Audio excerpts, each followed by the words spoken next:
since 1991. Birds and people are living together in seemingly perfect harmony, until one day a young man catches fire. This is Phoenix.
Your wings, you rise from the ashes. Happy Saturday, friends. I am nervous. We got the CRJ here on the channel for the first time ever. Never flown this bird in my life. This should be interesting.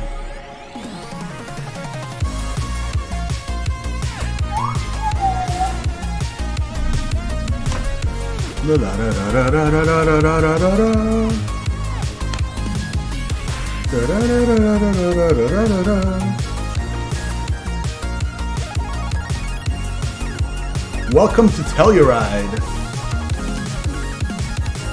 Phoenix, you burst in a fire, burn, a thirst and desire. You transform it up in a flash. You spread your wings to rise from the ashes. Phoenix. You burst in a fire, burn, a thirst and desire. You transform it up in a flash. You Spread your wings, you rise from the ashes. Woo!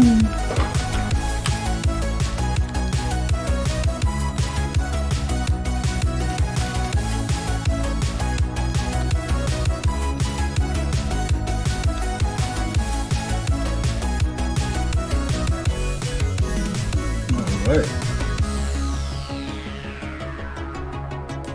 Hello friends, welcome to another live stream from Microsoft Flight Simulator as promised. Bringing you into a new aircraft here on our streams. Excuse me. Thanks to Statui's donation the other day, we went ahead and purchased the Aerosoft CRJ bundle, guys. We got it, and we're gonna do some American Eagle ops today.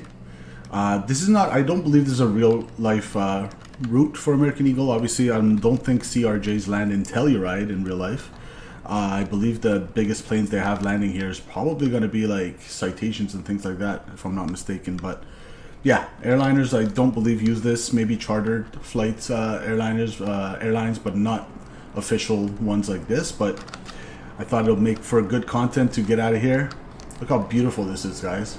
And we're going to make our way, or try to make our way down to Santa Fe, New Mexico. And I got all the tutorials and everything, all the documentation that came with the aircraft ready to go, because I'm sure we'll be needing that. And in addition, I have my little handy dandy checklist that I developed. Hopefully this will help get us through everything.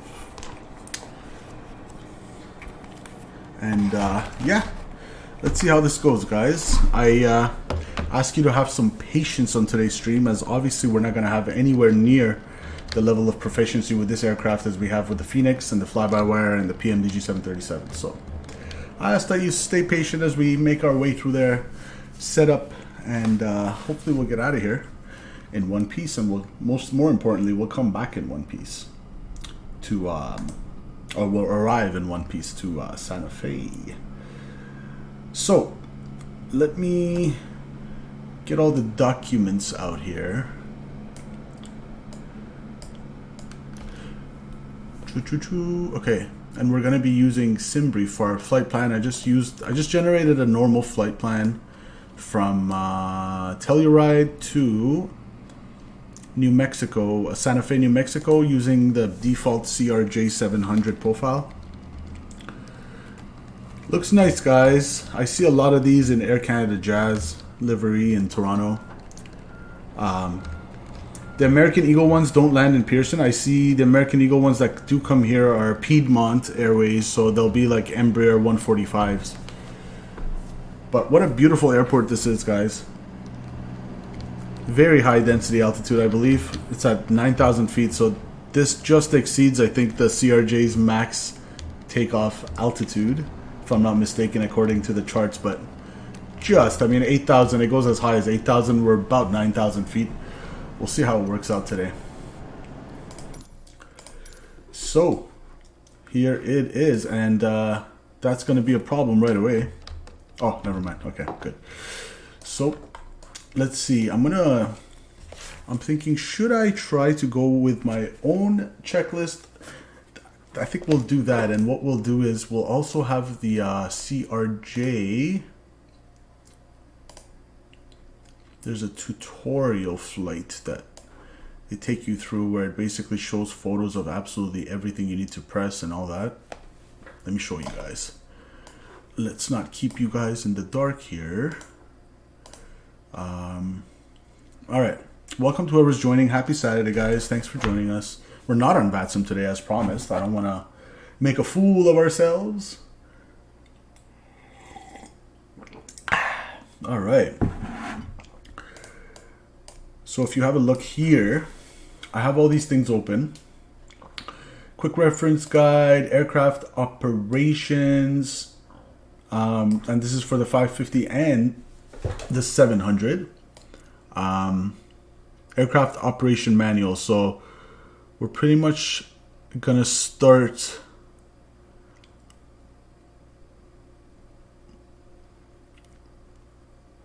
These are all the checks and everything. And I like how it tells you where everything is. That's awesome.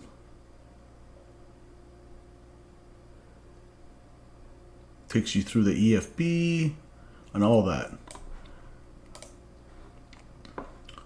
And then I believe this was the tutorial flights. Yes. So we'll refer to this if need be.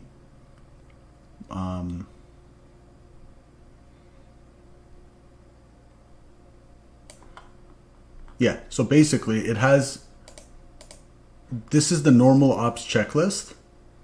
And if I struggle to know, for example, this is the air-driven generator. It's kind of like the CRJ's version of the Ram air turbine. If I forget where that is, that's when this will come in handy, because it has a picture and it'll show us where it is. Oh boy. All right. So we'll start with the normal ops checklist and we'll make our way through it.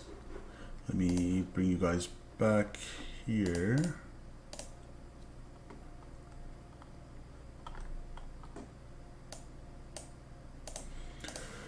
Circuit breakers. Okay, so circuit breakers are not even modeled in this. I believe they are all in.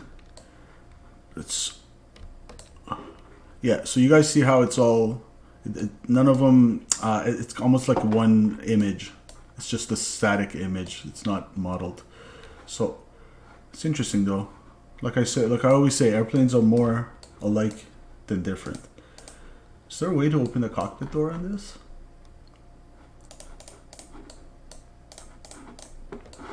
Brendan Beery, when you get a chance to watch this, I wanted to show you the cockpit. I know you had the question of, there it is, my friend, fully modeled, Brendan. Now, this is the stuff that I was talking about. Considering you're paying, it came out to $100 Canadian, but it's $69.99 US dollars. But you get 4 aircrafts for that price, so don't expect like such a high level of like fidelity when it comes to aesthetics and everything. Like these little stuff like that, if you compare that to like the PMDG or the Phoenix, that's where you'll notice the difference. But rightfully so, because again, you get 4 aircrafts for the price of the Phoenix pretty much. So can't really complain. But yeah, my friend Brendan, whenever you get a chance to watch this, this is the cabin and it's fully modeled. So definitely better than nothing, right?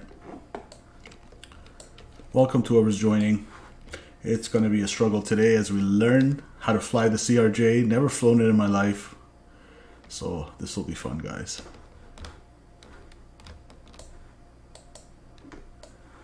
Yeah, you can tell they just kind of slapped some photos together here. But at least, like I said, it's something's modeled, right? Better than nothing. But the cockpit's really nice. The cockpit's beautiful. The sounds are beautiful. We'll see how the flight model feels like. Matthew 4 says, are you flying to KSAF? Let's check. We are flying to KSAF. Yes, Santa Fe. Correct, Matthew. Yes, sir. Welcome to the chat.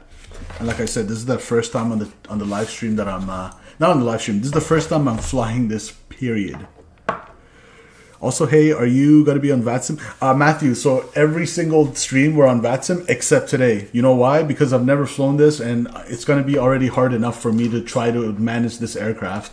So for me to add VATSIM on top, it'll be just way too hectic. So today I'm off the network. I know they're doing cross the pond, but yeah, we're going to be off that today. As we get a little more proficiency going with the aircraft, then we'll make our way into VATSIM network with it, and we'll turn into full-blown CRJ pilots like how we are A320 pilots and 737 pilots here on the channel. So again, wherever you're joining me from, welcome. Rip out. Hey, Matteo, you can still join on the server. I have my, what's it called? I have live traffic injected. So I'm the US, I believe I'm the US East server. So whatever. If you feel like today's the day to mess around, guys. So like because we're not on VATSIM, we can like do whatever we want. We can have fun. We can do barrel rolls, whatever you guys want. It's gonna be a fun little Saturday. All right. Circuit breakers are in nose wheel steering, so that should be off. Okay. Hydraulic pumps are in the off position. Let's see. Is it? Hydraulics off. Okay. Yeah, Microsoft, let me check, Matthew. Have a look right here. I'll show you right now. Yeah, East USA. I believe I should see you. All right, cool. What are you getting on in CRJ? Don't come here in an A320, eh? It's going to be a little difficult. It'll still take off. You have more than enough distance, but the density altitude here is insane. What's the field elevation here? Let me check. I think it was 9,000. Yeah, 9,070 feet, which actually I think exceeds the max. Hold on, let me show you guys. This was funny. If I come here, where was it? Right here. If you have a look at the V speeds.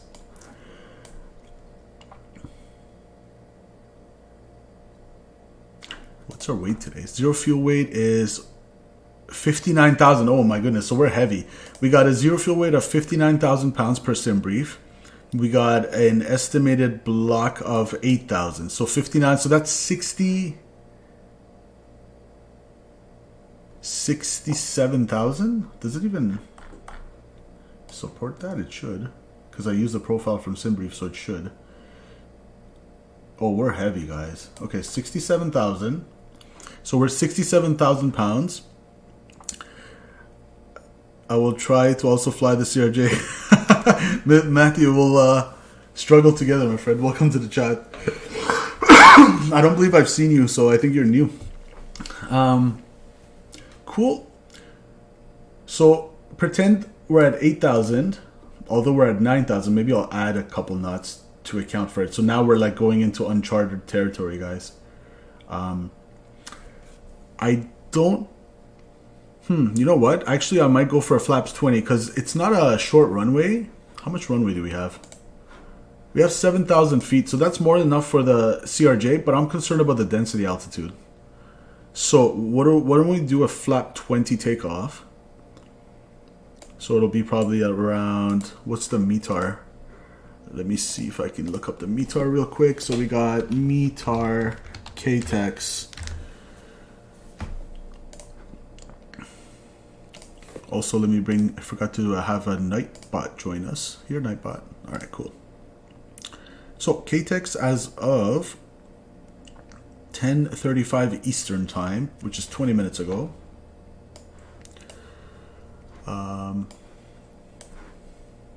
120 gust 9 gusting 15. So we'll take runway. Shit, 27. I think we have to take 27. So we might have some tailwinds as well.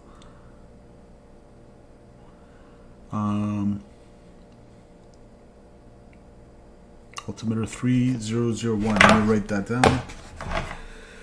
3001. Cool.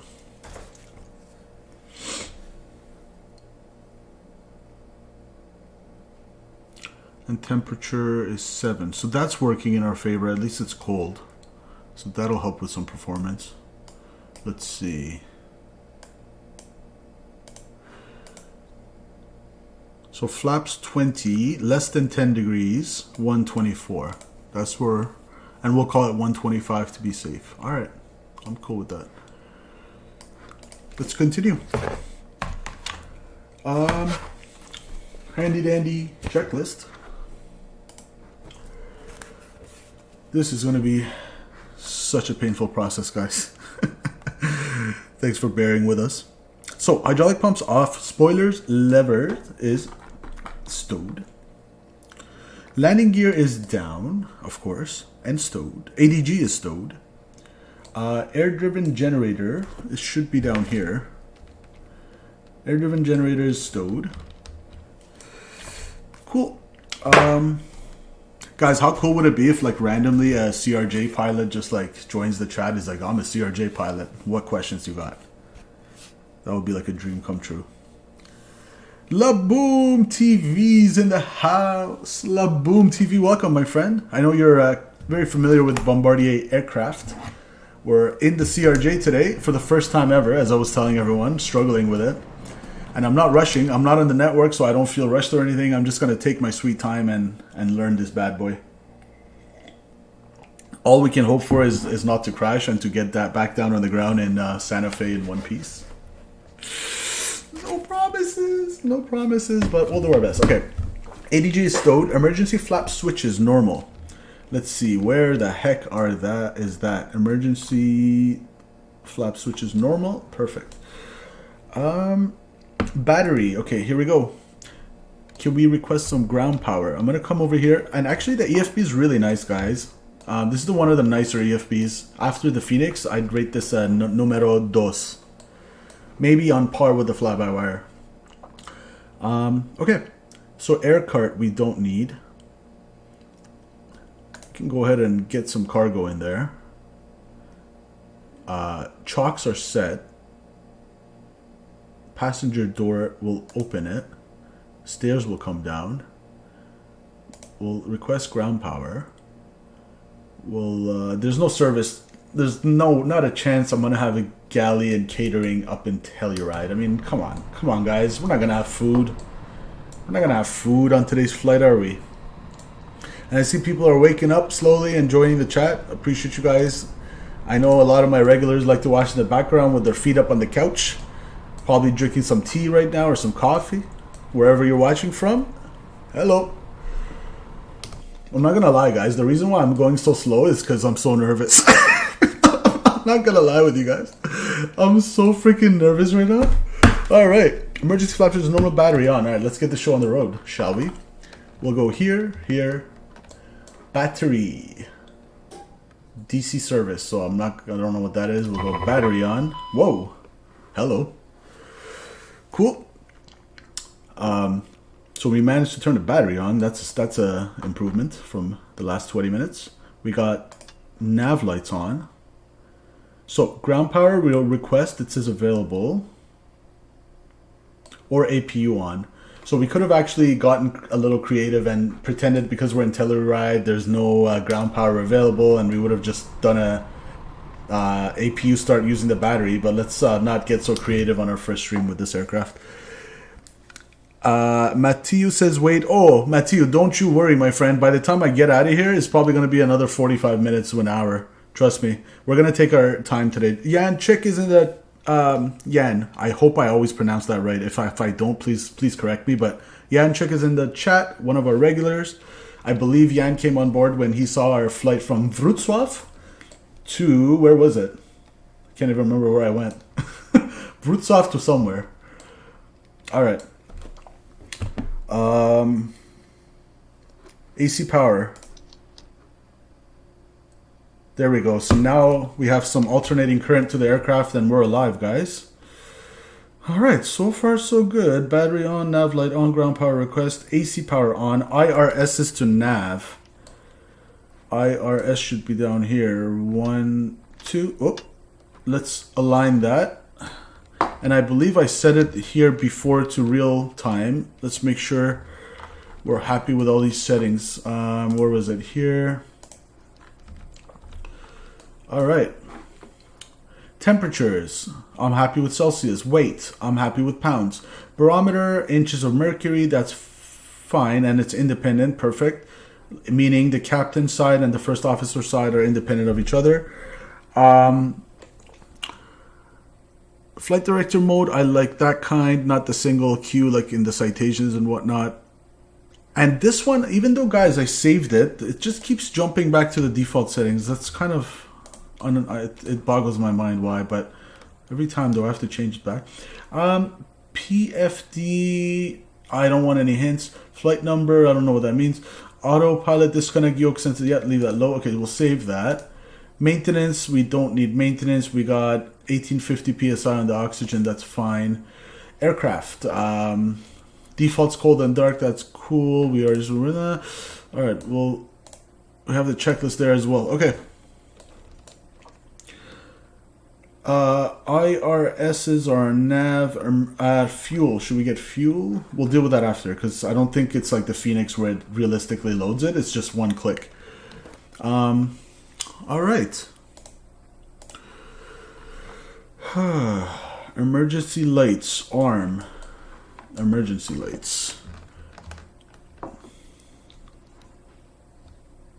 Arm. No smoking.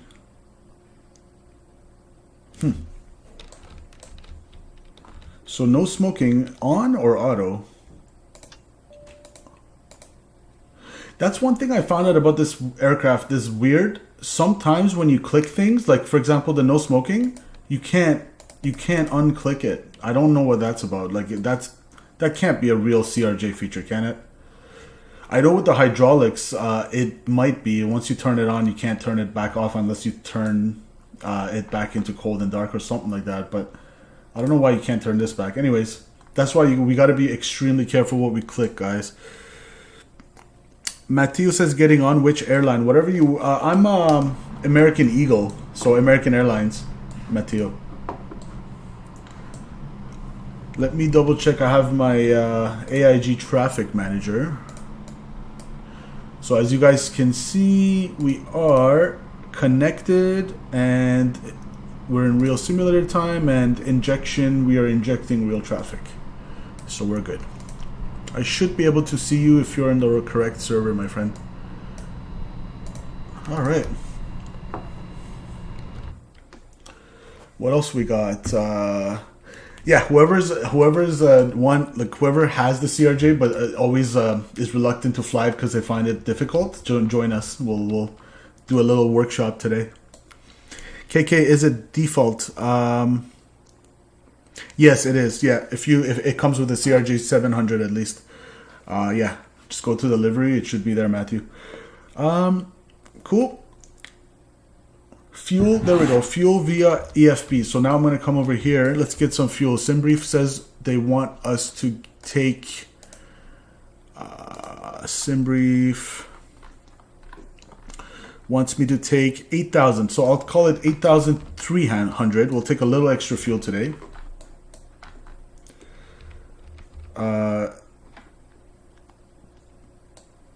Right here. Is there a way to type it? 8,000. Oh, you have to scroll to it, eh? All right. No problem. Let's go 8,300, I said. It's kind of cool, guys, how it shows your center of gravity in real time as well. Okay. So for our... How many passengers? I think my operational flight plan, the way I have this set up, it doesn't give me the number of... Oh, no, it does. Okay. 68 passengers. So we got 68 of you guys on board. How you all got here to Telluride, don't ask. 3,700 pounds of cargo. Now, how is that dispersed? I'll say half. Let's be a little more nose heavy today. So we'll say 2,000 in the forward cargo bay, which actually means I have to open both doors. Open that. Okay.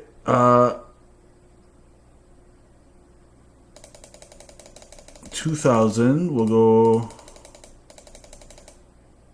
Oh, that's going way out. Okay. That's not going to work, is it? Never mind. Oh, because the aft cargo holds most of it. Gotcha. Gotcha. So let's put a little bit. Just for fun, we'll pretend that we hit some stuff there in the forward cargo bay, 300 pounds worth. And then for the payload, for the cargo, we said 3,700. So 3,400 will go here. Gotcha. That should balance our center of gravity nicely. 3,400. So we are in between. We're heavy, but we are within the envelope, and we're below max takeoff weight. Matthew, see you soon, my friend. Also, guys, if you're enjoying the content, please don't forget to click that like button. That's the best way you can help the channel, and I'd really appreciate it. Help this YouTube algorithm pick us up and send us out to the masses. Really appreciate it, guys. So, okay, fuel, we got that much. Aft cargo, forward cargo is good. We got 68 passengers. Good. That gives us a takeoff weight of 66, that's 77.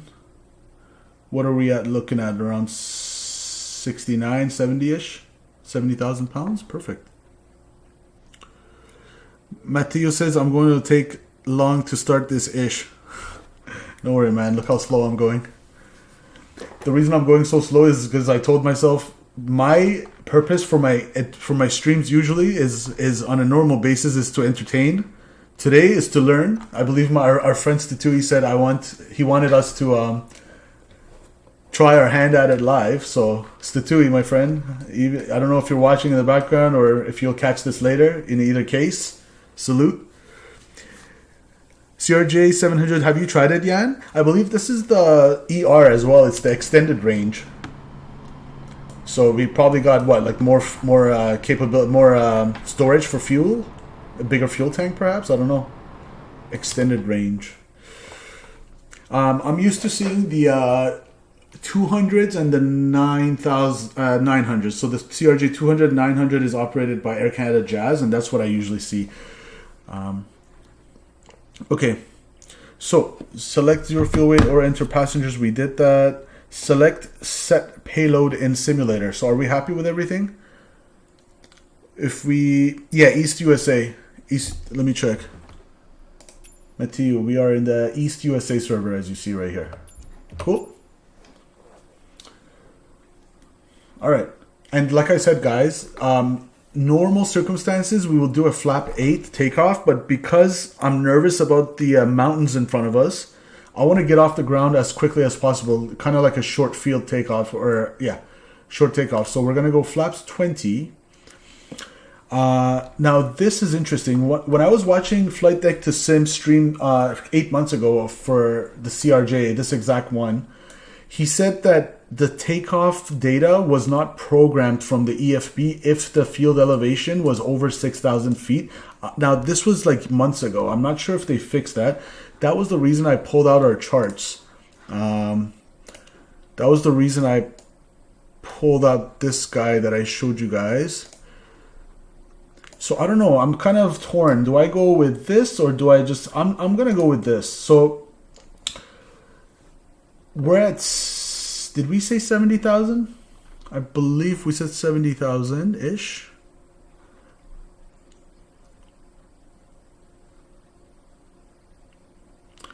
$70,000. So I'm going to come down here, 70,000. Flaps 20. Now Telluride is over here, so it's so high up, it's 9,000, but it's close enough. Like if it was 14,000, I wouldn't attempt something that stupid. But 9,000, considering it's really beautiful scenery and there's like not a very busy airport, I thought that would be perfect for us today. I always wanted to showcase Telluride, guys. So we'll pretend we'll add like 1 knot or maybe a couple knots to be safe, perhaps. Maybe 1 knot. And it's less than 10 degrees, so I said that helps us with the performance. So we'll go 128 on the V1. Okay, I believe the V1 should... Kick that away. V speeds. Okay. So that's V1. Okay, so I think I understand. If we were to take the EFB, this is turning into a tutorial. If we were taking the EFB numbers, then you could just click set all and it would jump here, so you don't have to do the bug manually. But because I'm doing my own numbers from the takeoff chart, I'm going to go ahead and do it this way. This is how you would do it in real life anyway, I believe, with the citation and all those exec jets. So I said 70,000 pounds, flaps 29,000 on the field elevation, less than 10 degrees, 128. That's my V1. I know I'm kind of doing this out of order. We're probably supposed to set our V speeds later, but whatever. 128. What's our rotation speed gonna be? VR, again, less than that, so it's the same. So we'll keep it 128. Now, how do you go to VR? Oh boy, these little things are the hardest. Select. Okay, 128. See this one changing? That's our rotation speed, the speed that will basically get off the ground. And then, yeah, Matthew, it does take a while the first time to load. It took like a good 8 minutes for me. 8-9 minutes. Okay, what's next? We got V2 flaps 20, 133, and then for the retraction, 145 we go to flaps 8, 153 flaps 1, 177 flaps clean. Alright, 133 it is. Tree.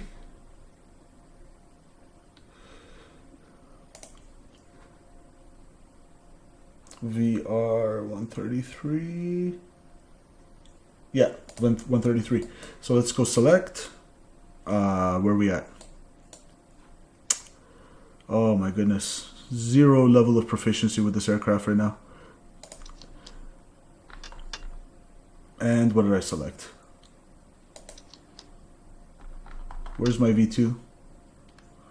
Whoops. Wrong one, buddy.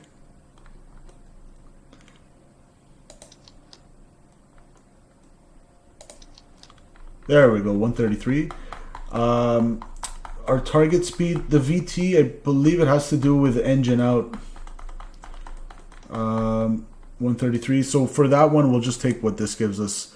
So VFTO 188, V2 plus 10, 142. So our V2 plus 10 will be 143. Okay. What is this 40? No idea.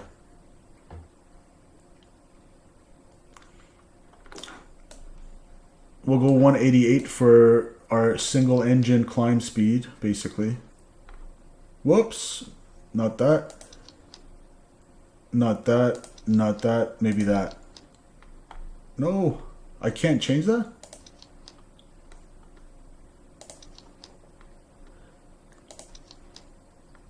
Oh, okay. Gotcha, gotcha, gotcha. Target speed. Perhaps? Yes. 188 was it? That's our target speed to climb out at if we lose an engine, which is not going to happen today. Hee. This is... I definitely see why they put that option of doing it, just setting it straight from that to that. But, okay. 188. Let's keep going. Ugh. Painful. Painful. 188. Ugh. Oh boy. There we go. 188. So 128, 128, 133. This was probably the hardest part. 188. Perfect. Check. All right. What's next? First officer. Look at all these cast messages, guys. Holy crap. I hope we manage to make some of those go away as we make our way through the checklists. All right, and parking brake is on. Perfect. Where were we? Fuel. So we did payload, we did fuel, oxygen masks. Press to test and reset. Do I want to reset it though?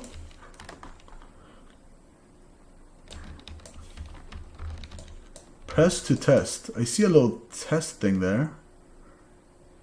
Whatever, let's do...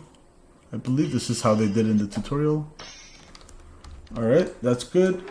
FO, whoops. FO, do you have... Matthew is in. Let me see. Matthew, where are you at? Should be able to see you.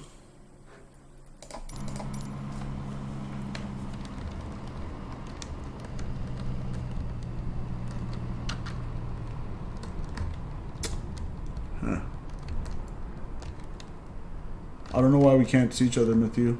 So you're in the USA East server, and like I showed you guys, I have my traffic on. Live traffic on.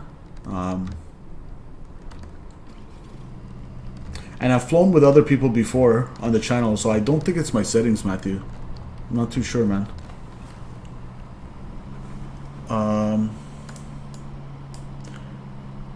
Let me double check my traffic's on. Oh, hold on, Matthew, hold on. My AIG traffic manager sometimes craps out and turns off. I believe it turned off on us. Let me run that again, sorry.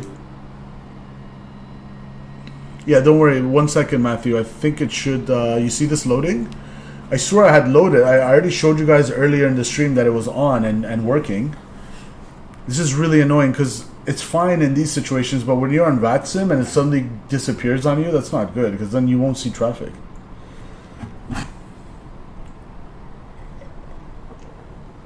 So once that loads,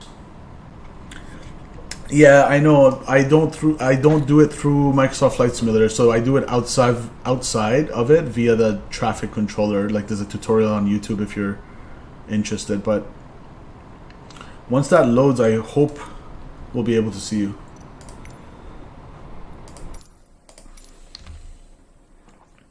All right, where were we? Oxygen mask for test. Audio warning, both off and safeguarded. Audio warning. Audio warning. I think this is going to be one of those things that I'm going to refer to the manual for.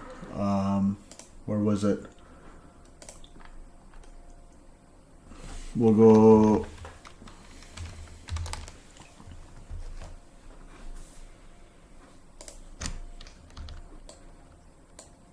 Okay. So it's over here. Audio warning off and safeguarded. Check.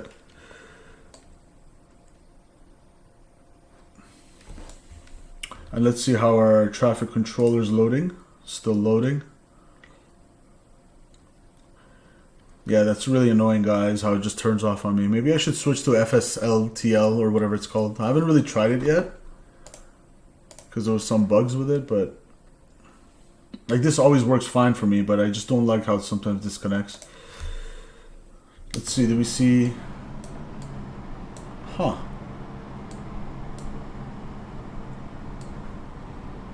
Man, that's annoying. Maybe there's some issue with my settings.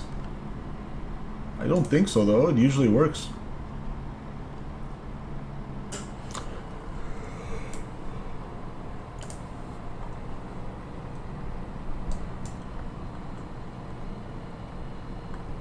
You see this? So I have live traffic on.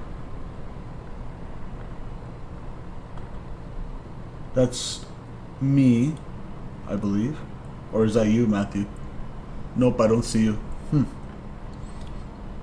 These are all the live traffics around, so it's working. Auto injection on startup, activity level 100, inject traffic. There you go. No idea. Sorry.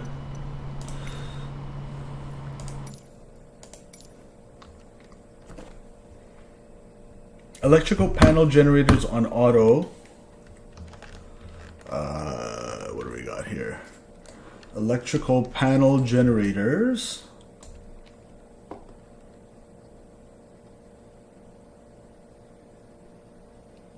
IDG disconnect off. Is that the safeguarded switch? Yes. Okay, so IDG disconnect is off. APU gen electrical panel generators on auto. So these are on auto, I believe. Auto, okay. It's sim settings, I think you on your side. Well, Matthew, the thing is, it's worked with others. I think it's the fact that you're not running AIG Traffic Manager and I am. We seem to be in maybe two different environments, you know what I mean? So if I go here, where is it? General traffic. You see how I have this off? Show, where was it? Somewhere it was live traffic. I turned that off for a reason, because I do it through the sim. Wherever it was live traffic through the sim, I turned that off. Oh, you don't have it. Okay, that's why, man. Most people use model matching software. And actually, if you don't have it, I totally recommend it, by the way. It's a really cool thing that allows you to see everyone else's liveries when you're flying online. So if you just go to there was just one YouTube channel that had a really, really good AIG Traffic Manager tutorial. It's called 2020 FSers. So 2020 FS apostrophe ERS. That channel, that's where it was like a 25-minute tutorial on the AIG Traffic Manager, and I followed it, and it really was free, and yeah, it really helped. Fire detection, test and check ICAS message. Fire detections. So this is going to be interesting, because how do I check that and look at ICAS? I'll have to come back all the way out. Okay, I see that green. You guys see that on top here? It appears. Alright, check. Fuel pumps are checked that are off. Believe they are off. Bleed air isolation valve open. Isolation valve is closed. Open. Check. Hydraulic pumps auto. Let's see. All of them? Maybe I'll double check this one, because I know this is a critical one. There's a better one. Are you talking about FSLTL? That's the new one, right? The thing is, that one, some bugs and stuff were reported. Like, people were getting lags and like sometimes freezing on landing, different stuff. So I held out on installing that, because so far so good with the AIG Traffic Manager. except the fact that sometimes it likes to close on us, if you ignore that part. Doesn't happen too often though. Aside from that, it's working really well for me, Matthew. So if it ain't broke, don't fix it. That's kind of like my philosophy.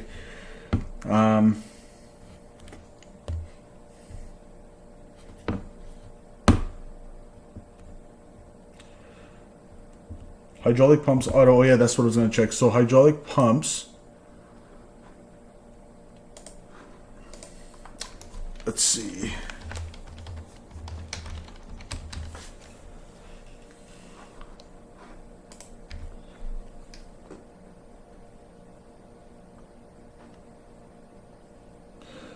Pump 1, 3B, and 2 switches.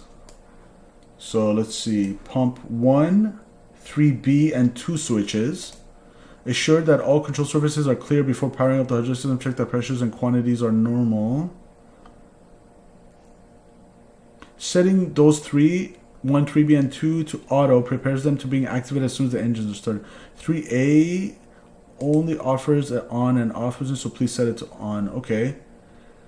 So in other words, it's just fluid quantity. So hydraulic.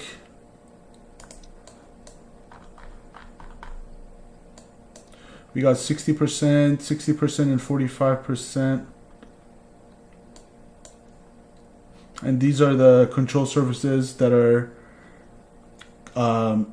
controlled by each hydraulic system. So as you can see, they stagger it. For example, I have rudder on all 3 hydraulic systems. So even if I lose one hydraulic system, I'm perfectly fine to having a functional rudder. Same with elevator. Now, I'm not too sure if Airbus is the same way of having... I know rudders on all 3, but I don't know for the Airbus A320 elevators on all 3. But I don't know. Ailerons... Left aileron on one hydraulic and right aileron on the other 2. So for example, if you lose the left hydraulic system, you don't have aileron for your roll, but you can use the spoilerons as a backup secondary control system. So you can still... No! Frick! We gotta crash the desktop, guys. Matteo, perfect. I have to restart too. Oh boy. Oh boy. Our first crash the desktop. I wonder if that's because of the CRJ, guys. Good thing we're not on Vatsim. I just feel like today's just a doomed day, isn't it? But no worries. I've streamed literally how many days in a row now? Since September 28th, we streamed every day, and this is our first crash. So I'd say we're doing pretty well. Let's go ahead and start it again. I got that same error the other night when I told you guys before loading into the stream for the fly-by-wire. I got that same error, like your graphics card is overclocking or overheating or something like that. It doesn't happen with the Phoenix and the 7.3, so it might be aircraft optimization thing maybe. Who knows?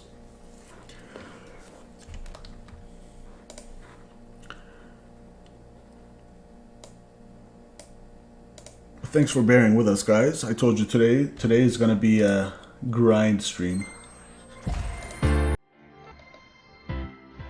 Put some music in the meantime. No worries. Nothing you can do but to take it in stride like a champ and keep a positive attitude and try it again. And hopefully it won't crash again, because that'll be frustrating. But guys, imagine we're like an hour into cruise and this happens. Like, that's not cool.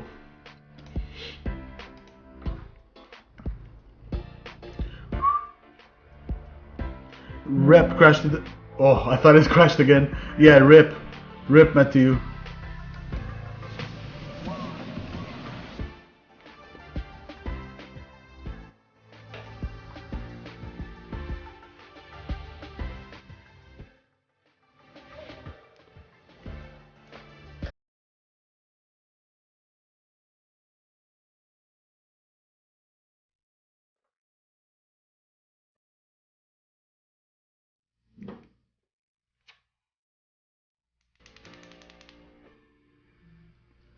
But guys, I'm having fun learning like this live on the air with you guys. It's kind of fun.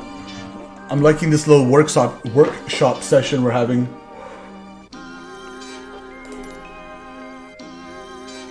So, Matthew, if you're watching, this is what I was telling you. So you probably saying that you have this to live and probably live. I don't think Microsoft Flight Simulator supports live players. And there's a reason why everybody does it outside of that environment through the AIG, and yeah, like everyone wants model matching as well, so people tend to do it this way. Now I do have my AIG traffic manager loaded and ready to go. That's cool. We're livery American Eagle, so that's the CRJ, guys, 700. As you can see, it also comes with, so with this bundle, it worked out $70 US, or in other words, $100 Canadian. You get the 550 ER, get the 1000, you get the 700 and the 900. So I think for that price, you can't go wrong. Alright. Let's go Kilo Tango Echo X-Ray.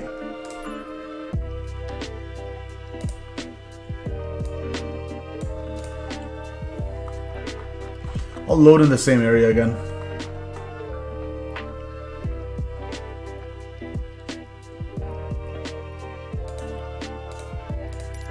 Cool. And live, perfect, lifetime live weather.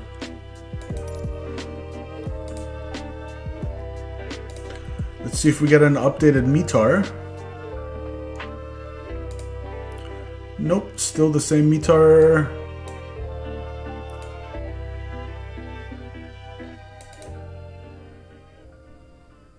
Actually, yes, new METAR from 15 minutes ago. Winds are 130 at 15, gusting 20. Oh boy. Because I know there's only one way you can depart out of here. I don't think you can depart out of the other runway. Alright, let's do this quickly.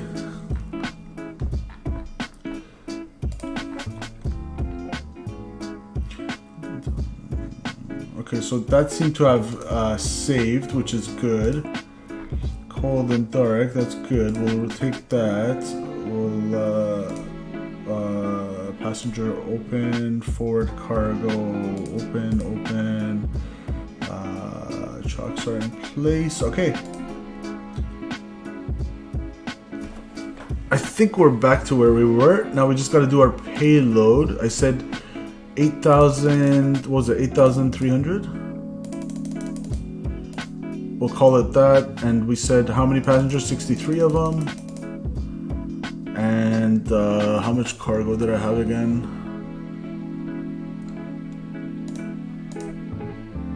3,700. Oh yeah, I said 400 in the front, right? That's what I said. So 400 in the front.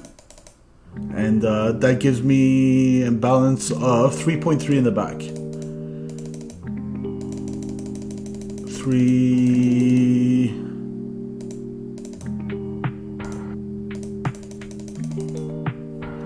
All right. 1 second. All right. Thanks for your patience, guys. I appreciate it. As we just had to crash the desktop. 63, 433, that's 3.7, 8.3 set payload.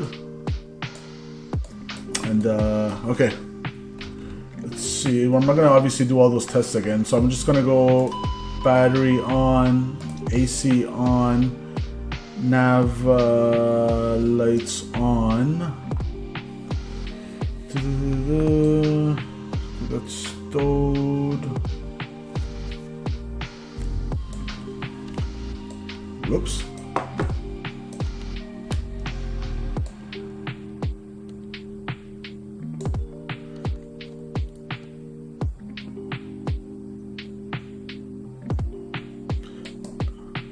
Let's go IRS to nav. Emergency lights armed.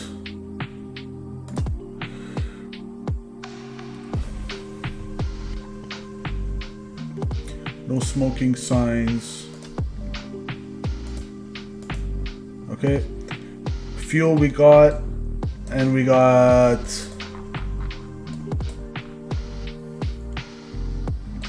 where's our fuel? 8,300. Okay, check. Oxygen mask, whatever. Audio warning, both off. That should be still off. Electrical panel gens on auto. Auto.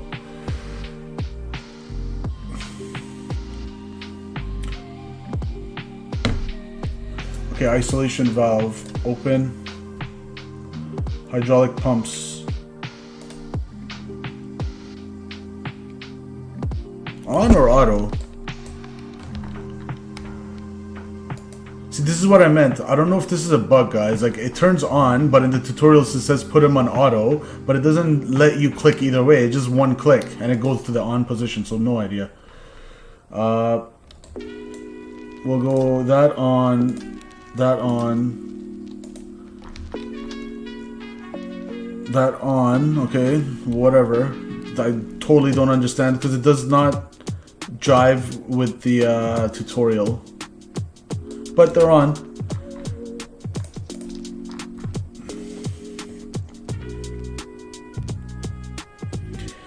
AC panel recirc fan.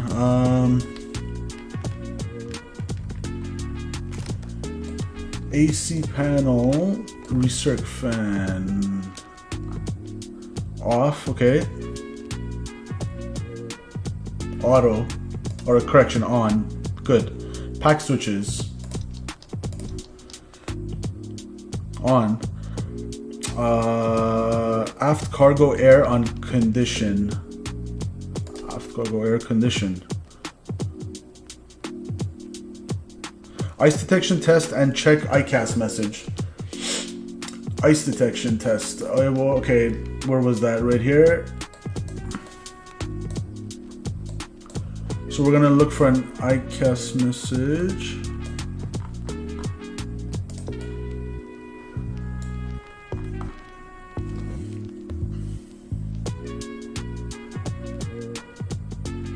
Do I just test this?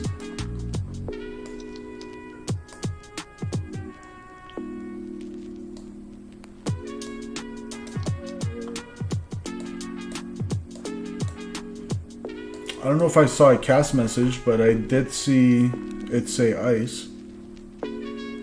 Alright. Perhaps we'll try it again. It says check cast message. I don't see any iCast message for it. Alright. So because it said ice, I'm happy that it seems to work. Windshield heat on low. Windshield heat. Do we even need to test it? Let's test it. This is tricky. Perhaps we don't have room for more cast messages.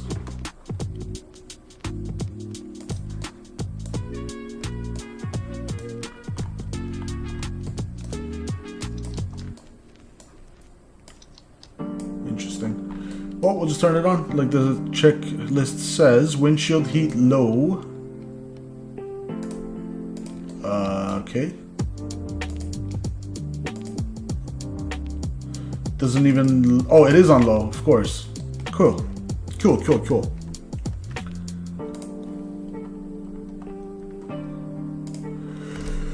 All right.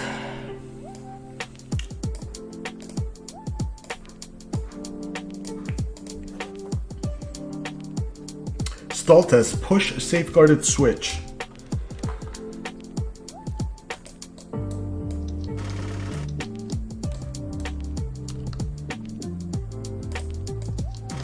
Alright, stick shaker's working.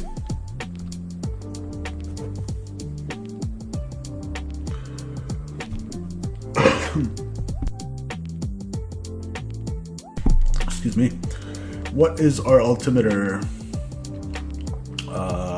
Altimeter is 3001, so let's set that.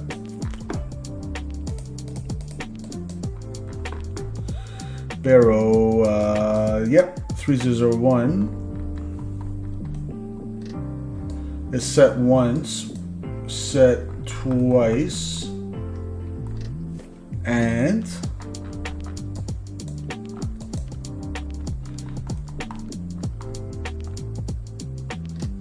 alright, I'm quickly gonna enter our target speeds again. So it's 128, I believe I said. 120, so we'll go V speeds. Let's quickly change this to 128.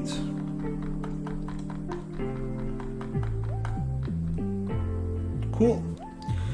And select, and we'll go 128 on the rotation speed.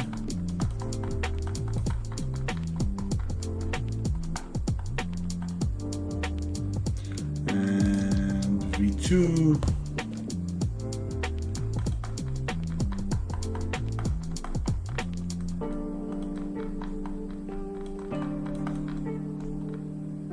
All right, and then target speed, we said 188.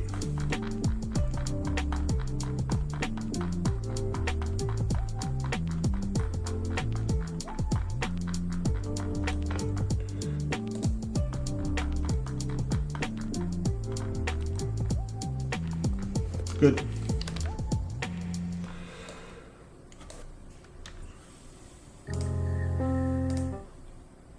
Stop that. Okay.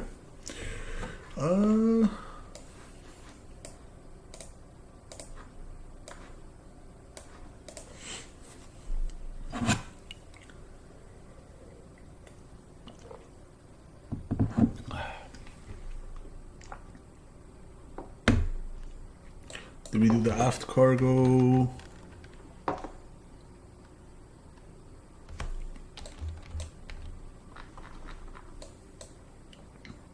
Yep. Ice detection we did, windshield we did, stall test we did, altimeter we just set, anti-skid off and check. Okay, where's the anti-skid test? Anti-skid test.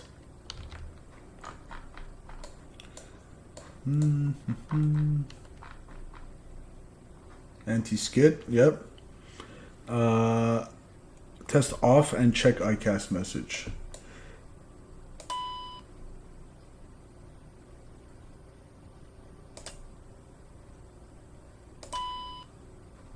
Anti-skid inbound up, okay. Good. Main landing gear, overheat, test and check. Gear bay, overheat.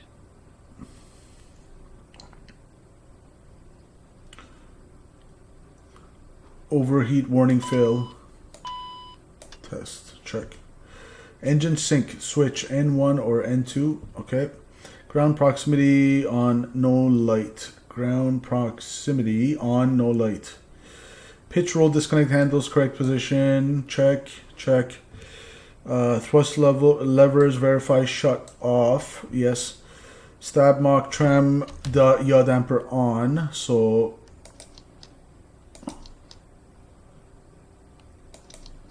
Mac trim yaw damper on. TCAS.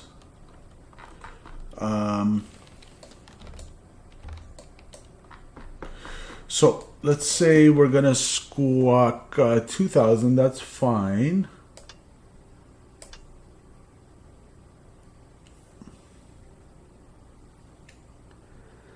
Matthew, my OCI data is loading. First startup of AIG. Nice, man. Do it up. We don't really care about our frequencies today. So that's on standby. How do we change that?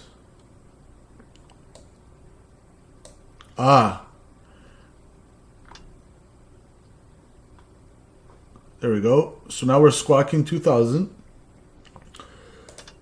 TCAS should be on above.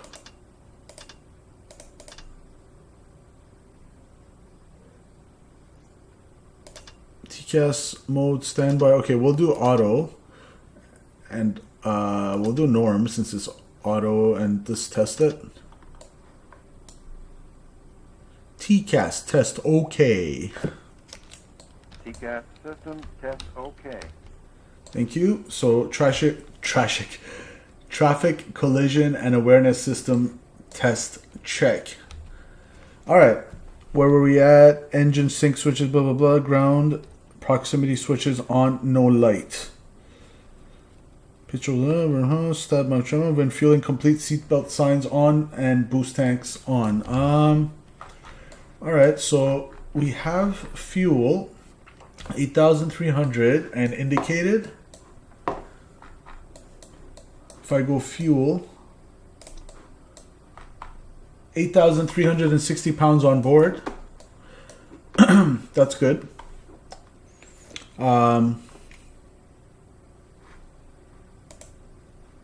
we got 63 passengers. Good. So let's go ahead and we'll go seatbelt signs on, passenger sign. Guys, we're slowly becoming CRJ pilots. Look at this. Fuel pumps on. Alright, that's so far so good. My checklist has worked. Now we're on the second page.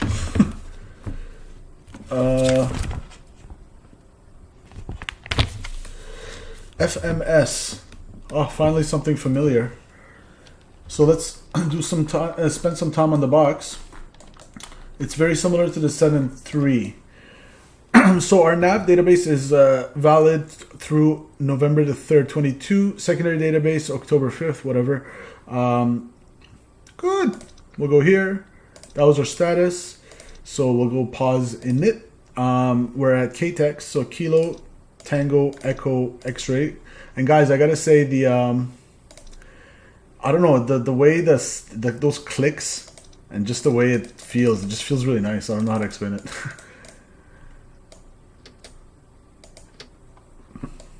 I have to move this out of the way to press clear, which is kind of funny, but okay. Gate pattern. So our IRS is aligned. Is there a way to wonder how long till alignment? I believe I had set it to align. IRSs are a nav. Okay.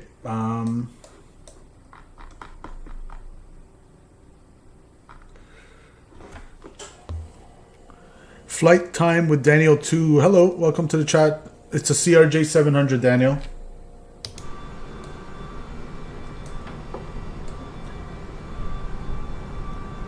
So that's what that is. Just trying to figure out why I can't set my... I guess we'll just do it based on the FMS position. So because in this 7.3, you come to the next page. You take it from the left or the right. You take it from the left GPS.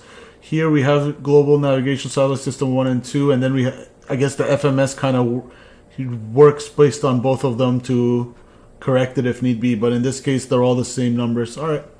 I'm happy with that. So we'll go back. We'll set that. So we're a Kilo, Tango, beautiful Telluride. And we're going to KSAF. That's Santa Fe. Kilo, Sierra, Alpha, Foxtrot. So if I bring you guys into the desktop to show you the routing for today, let's do this together. I don't think there's a SimBrief integration with the Aerosoft CRJ, is there? Don't believe so. And did I test my oxygens? I think we did before we crashed the desktop. Whatever, it was fun. Let's do it again. Sounds cool. Alright, where's my routing? Routing, SimBrief. Cool. Show you guys our routing real quick.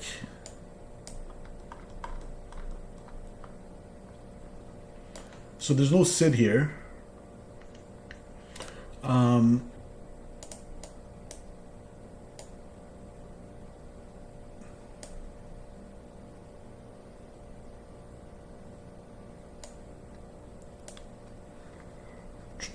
We're going direct to ETL, Echo Tango Lima, direct to Delta Romeo Oscar, and then ILS to 28. That's pretty much it. And I think it has auto FMS. Like it tunes in the stuff, the different frequencies like the Airbus does.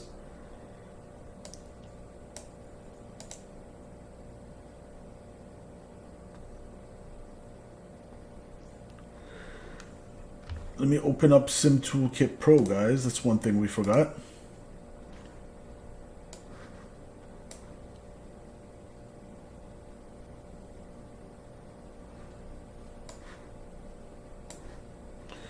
Connect to Sim.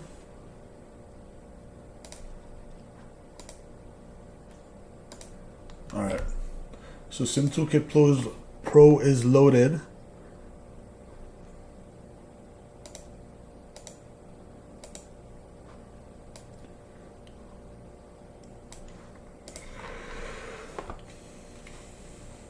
Okay, so our routing, we said Echo Tango Lima off of 9.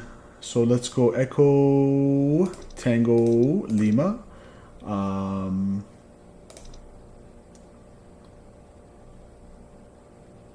Where we go back.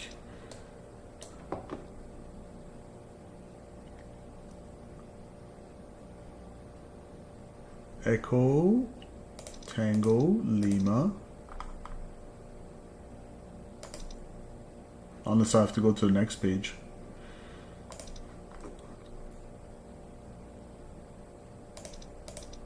Whoops. Oh, jeez. Moving this thing is such a pain. Good morning. How's it going, Cat Gary? It's we had to crash the desktop, so we set it up halfway and then it crashed. So I had to reload the sim. So it's one of those days, my friend.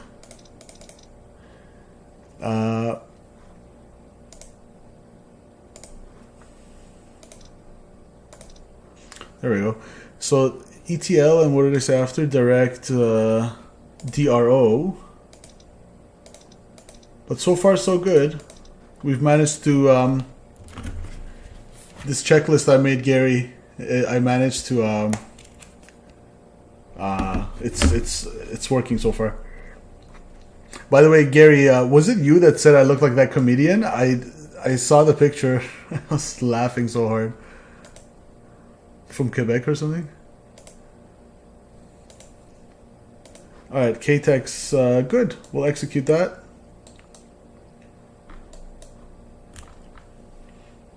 Where is the execute? That's going to be perf in it. Oh, execute, of course.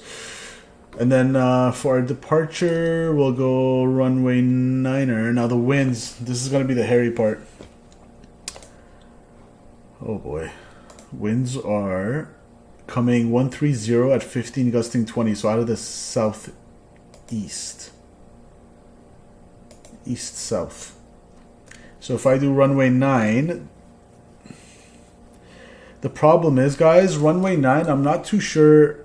okay, let me bring you back here. So if we do runway 9 in Telluride, right?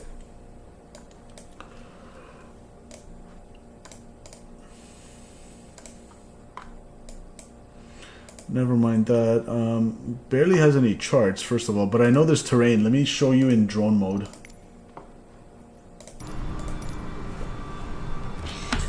So this is what makes this airport fascinating, because if we go this way, I mean, we could take runway 9. I don't see any charts to show me any rules. Cat Gary, I'd say like 65%. So I'm not like 100% resembling, but yeah, I see what you mean. I was laughing, man. I was laughing hard. Yeah. It was funny because my girlfriend was watching that stream, and actually, like, after the stream, I was checking my messages, and she texted me a photo of that guy, and I'm like, who the heck is this guy? She's like, that's you. I'm like, what do you mean? She's like, that's the comedian. You see that hump in the runway, guys? It has a dip. So what was I trying to say? Yeah, if it's more typical to take off from 27. However, if you look at the winds, we're in live weather.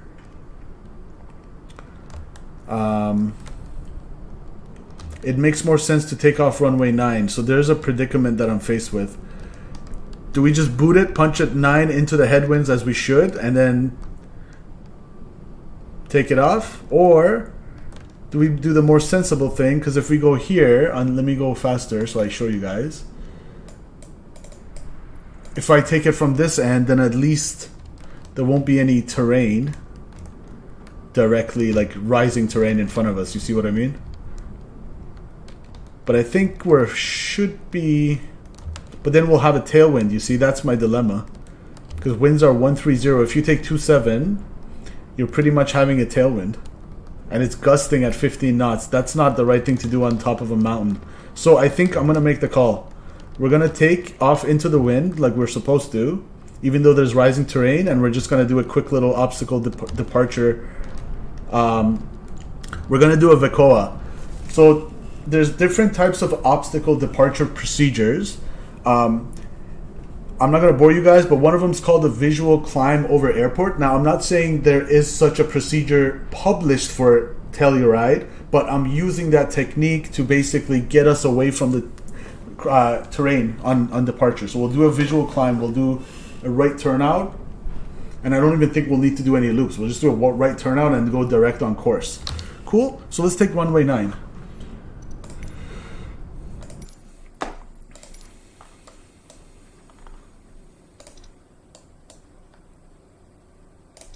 And there's no SIDS, obviously. And for our arrival,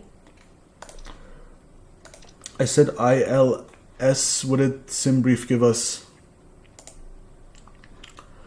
SimBrief. 28.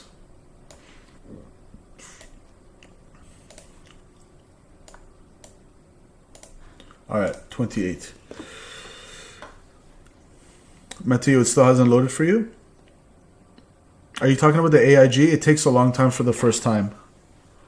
What we can do is, Matthew, maybe you can meet me even in, if you want to fly, we can maybe launch like somewhere around Santa Fe and we'll land together or something. Because like I said, I'm not on VATSIM today, so we can like mess around. I don't really care. We'll have some fun. ILS 28.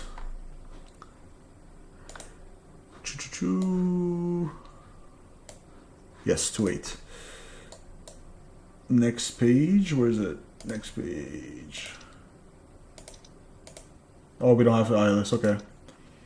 So RNAV 28, ILS, or VOR. Let's go for the RNAV 28. That'll be easier on our first flight here. RNAV 28 vectors, is it via DRO? So it's not going to have any transitions.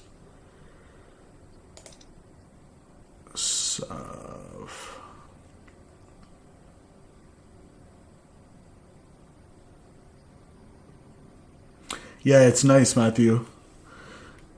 Maybe what you can do is select departure and just take off from the runway instead of having to like set it up from cold and dark.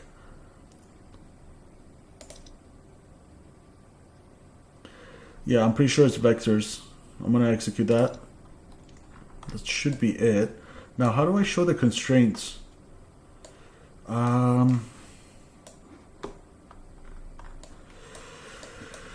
Let's see. If I want to MFD advanced,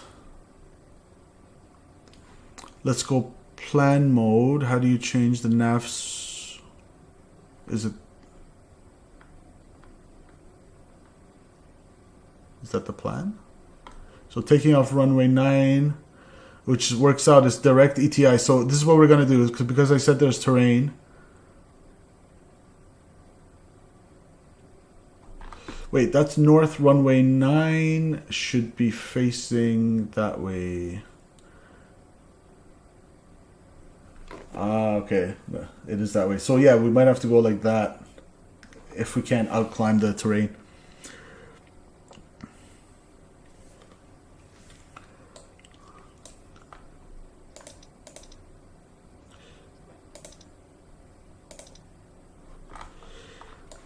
change the range here. Now, how do I clear that disc on? First of all, how do you change the range? Okay, so it wants it from Renko.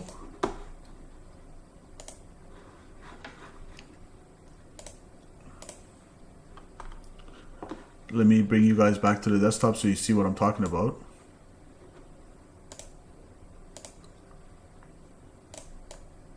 Over here.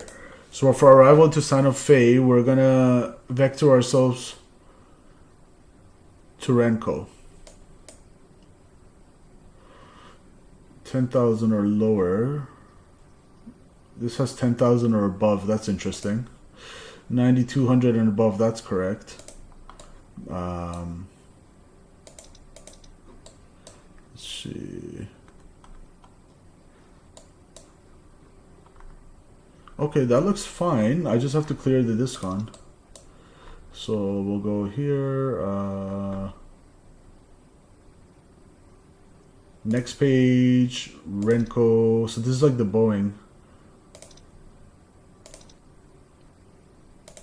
Okay, so that's that. What else do I need to do? Minimums. What is our minimums for the RNAV?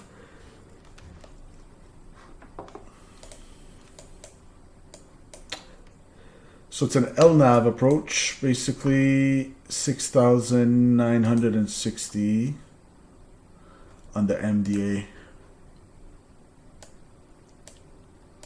6,960. And again, I really appreciate you guys if you're joining. I appreciate your patience. I know this is painful. All right. 6,000. Where did I put my minimums? Let's get some lighting going. Boy. Our V speeds are in. What's our cruising altitude, by the way? 290. Okay, let's just go 290. We'll just clear ourselves direct to our cruising altitude. We don't have a SID.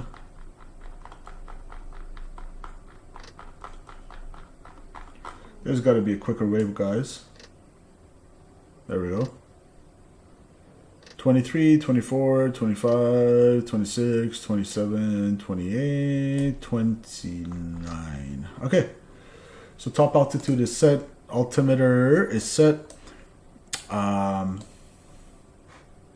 Cool. Minimums, I was going to say. So decision altitude MDA, I said 5,000. What the heck did I just say? 5,000, 6960. So let's go 69. How do you set this?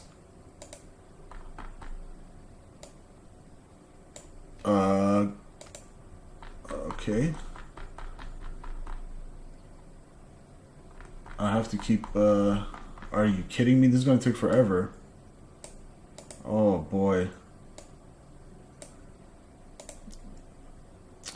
Okay, here's what I'm going to do. I'm going to use the radial altimeter because I'm not going up to 6960. So it's 653 AGL. We're going to put RA. Whoops.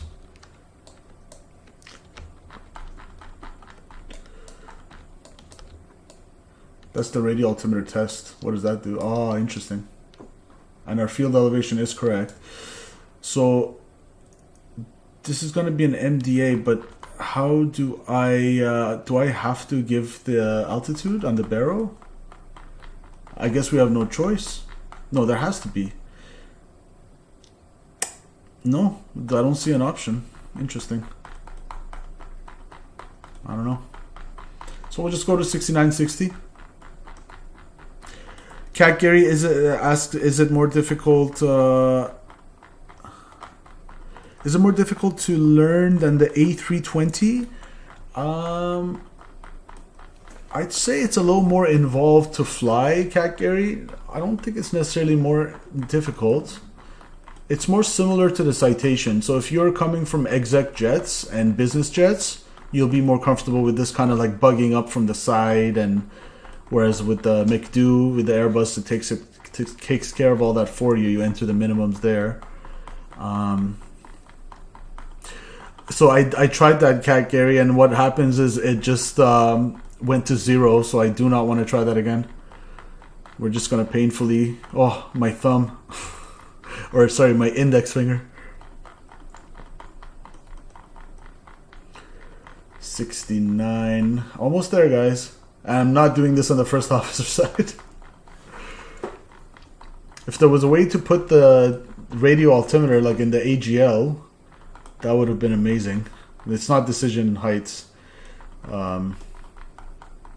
That's for a precision approach. So we're doing a non-precision approach today. 6960 is our minimums.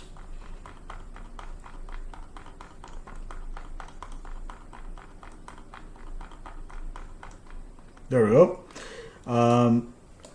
If I feel like it during cruise, maybe if I feel generous, I'll do it for the FO. Alright, so let's step through this again. So MFD advanced, next waypoint, ELTBRO, Renko. Whoa, what the heck is going on here?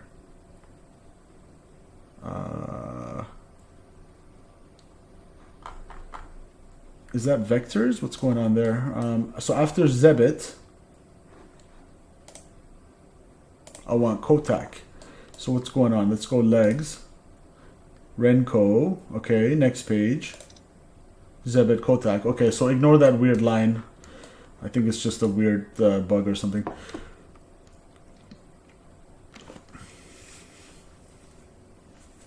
Yeah, decision height is decision height is used for a precision approach, Matthew, and minimum descent altitude is used for non-precision approach. All right. So cool. Let's go.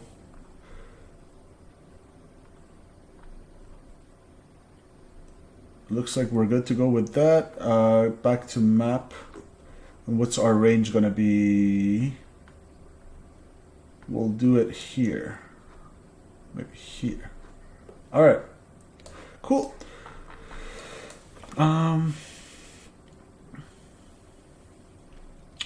So secondary flight plan, we're not gonna put a secondary. There we go. So it has auto. Beautiful. This is what I was talking about, guys. This aircraft is kind of like a hybrid of like a exec jet and like an Airbus, and in some weird ways also Boeing, the way the FMS is. But if you put the nav on auto, then it automatically tunes it, including the ILS, I believe. I believe it'll catch the ILS frequency. We're doing an RNAV today anyway, so we don't care about that.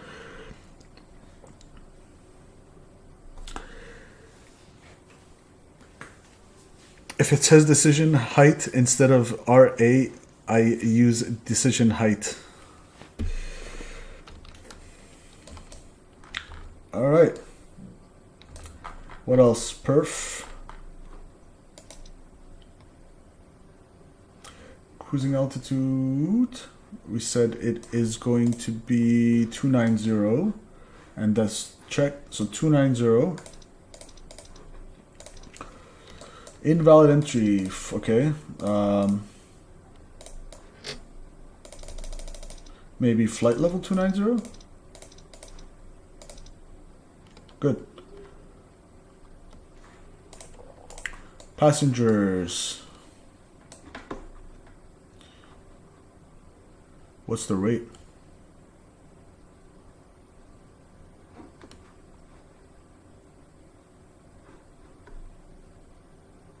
So we're at 50. 155, 15,545, 15,359. So around 170, 180. We'll call it 180. So it's 180 per person. We'll do that one more time. Okay, so 180 per person, and there's 63 of them.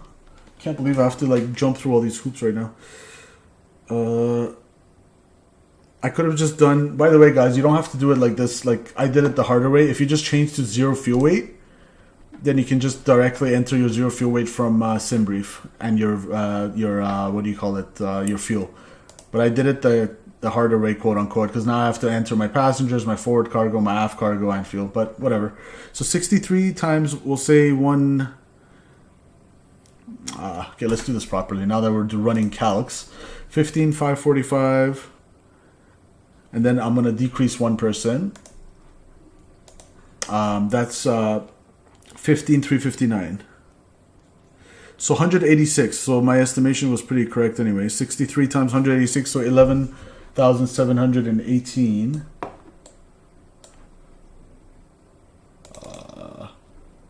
11, we'll call it 720. What? Oh, you could just look at me, guys, overcomplicating it. I can literally just enter the passengers. FFS. Okay, cargo. I was like back calculating. Oh my god. Okay. Cargo, we have 3,000. I said 700. And fuel, we have, how much fuel we got? 8360, and APU still off. Check. So 83, we'll call it 8300 for the purposes of our McDo, or our FMS rather. Beautiful. Gross weight 69,000. We said we're around 70. 69.4. Okay. VNAV. Target speed on the climb is 290. Speed 18. Okay. Good.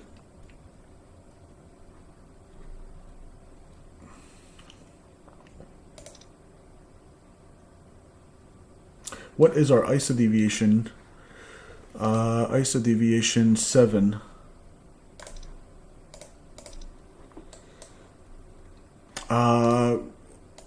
Climb, cruise, and descent. So how's that going to be just one number though? If I'm on the climb, let's go to the winds, climb winds. Which one do I enter? We'll pick the middle one, I guess. Flight level 200, we got 257 at 42. So 257 at 42. There's no average climb wind, is there?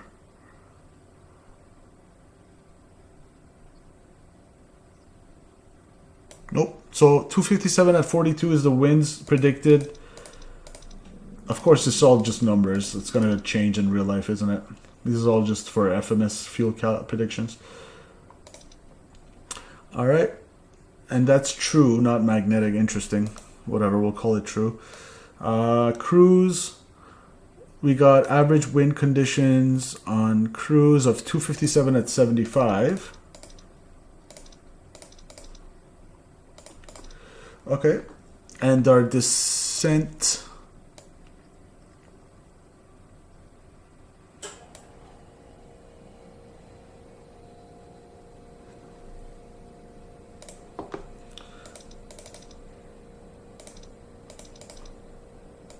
Cool. Next page.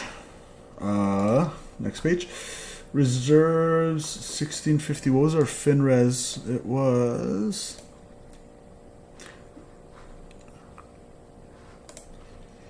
1439. So I'll stick with that. What's taxi fuel? 0.5. Really? For such a small taxi distance? Estimated time of departure, whatever. Destin. Okay, we're gonna leave that. All right. So what else we got? Perf. That was VNAV. Fuel flow reserves. We said. Does reserve include alternate or not? We'll pretend it does. So 3 point. We'll call it 4,000. Oh no, that's something it calculates, doesn't it? Okay. Fuel flow. We're planning fuel flow 3.7 per hour. That doesn't work? Okay. Maybe this is something that it calculates. Predicted, measured. Alright, I don't think this is something I'm entering. That looks good. And then what else did we have in perf? Flight log. Okay, no. I think we're good, guys. That's it. I believe so. Oh yeah, flex. We'll flex. What's the temperature? There's got to be a way to know the temperature. PRI, perhaps? Anybody see temperatures? No? Okay. Stats? There we go. So we'll flex, is this going to be degrees Celsius? Are you be able to connect to VATSIM? I'm not flying on VATSIM today, Matthew. Flight log. We'll just call it. You know what? We'll. Should we do Toga? Well, it's okay. This is not the Airbus where you Airbus. So we'll just flex it to a little bit. Say 25 degrees. I know we can use the takeoff performance. I know, but I'm not too worried. Okay. That's it. Now, carry on with our checklist. FMS setup, FMS routing check, perf init copy to FMS from EFB, so we have our V speeds. V2 in MCP, so I'm just going to set V2 of 133. Let's go. Can you do it? Speed 133, no?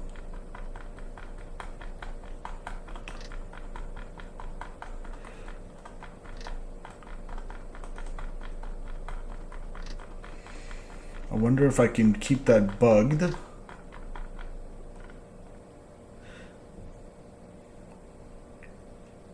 Or do we want to climb out at... We'll do V2 plus 10. Now if I... Okay, so that's set. I think that's bugged up. Top altitude in MCP is 29,000. Nav 8s were good. Okay, APU. There's a crap load of messages here. First of all, let's bring this back. Cabin altitude. So that's, I believe, because we're not pressurized and we're past 8,000, which is, I think, its maximum. So we're really pushing the CRJ today. Matthew, it's taking that long, eh?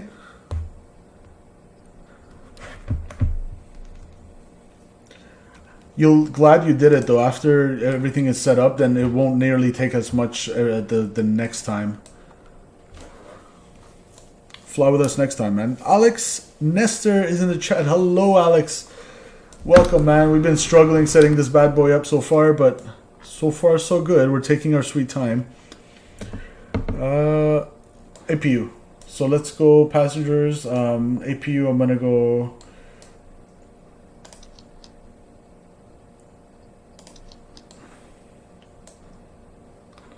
Alright, well the APU starts. I'll be right back. Give me one moment.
Alright, sorry about that.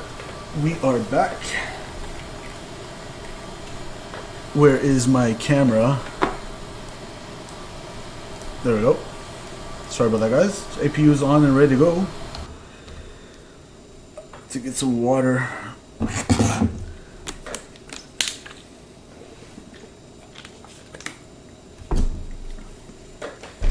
Alright.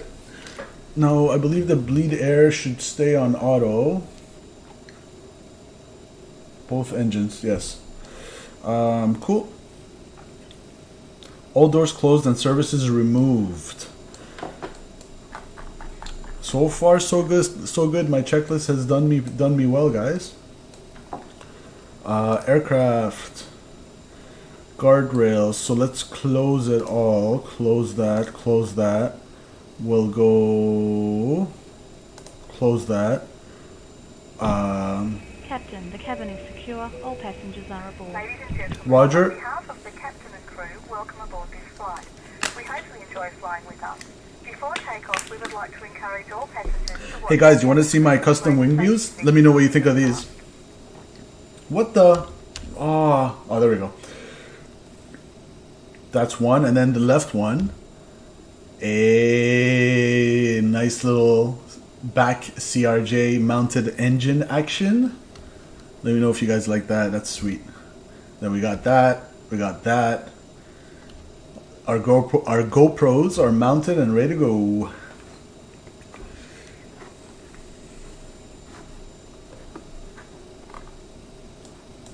I wonder how you. Oh, let me just test this real quick. Cockpit voice recorder. All right, check.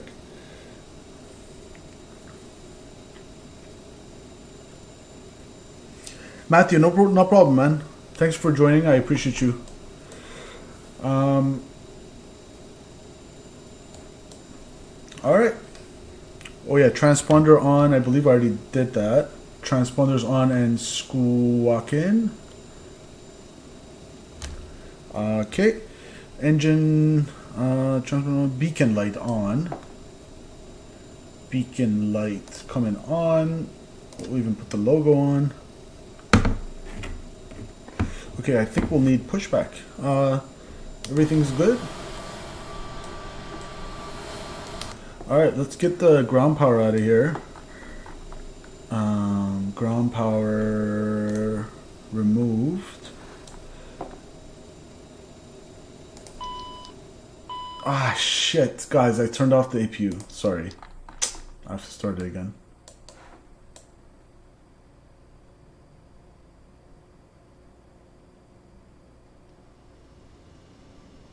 Is it starting? Okay.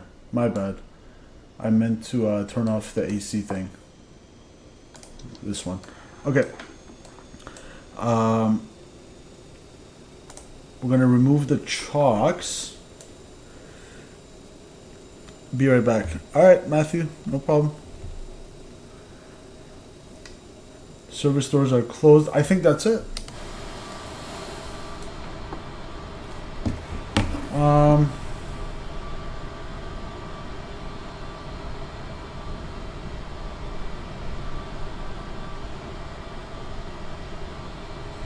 Alright, I guess it's time for pushback. Why am I nervous? Hold on, there was one thing I was trying to understand, trying to memorize. Where was it? It was a nice little tutorial. It was the climb out profile.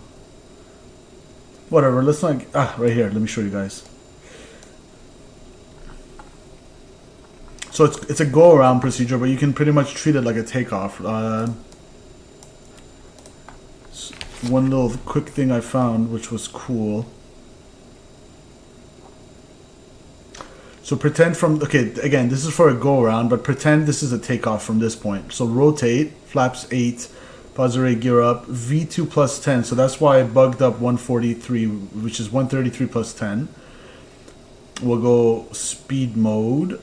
So around 143, we'll go speed mode, heading. Probably be hand flying at that point, and then 600 feet AGL. We'll see if we want to put the autopilot, and then we'll accelerate away. So that was an interesting little profile, but most likely with everything going on, I'm not going to remember all that right now, so let's forget that for now. As we fly the CRJ more, we'll try to... Now, where's our... Oh boy, where's our PFD? Why don't I have any... There's no way those are still aligning. Does it take that long? What if I do instant? No? Guys, why don't I have a PFD?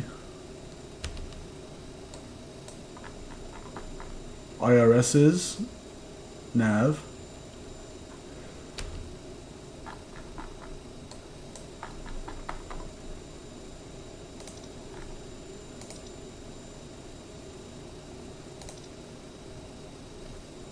I swear we already did this. Oh, we had to crash the desktop? Didn't I already do this?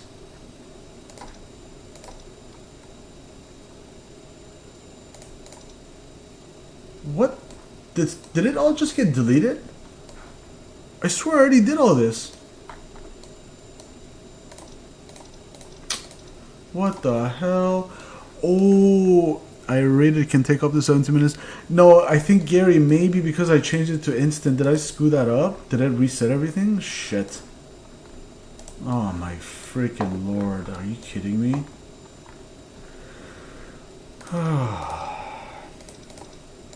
Right when I'm ready to go.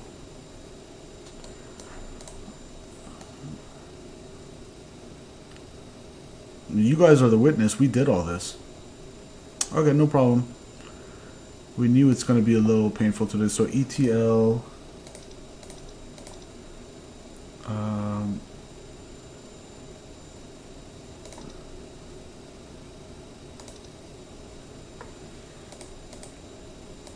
Okay, at this point, I don't know what the heck is going on.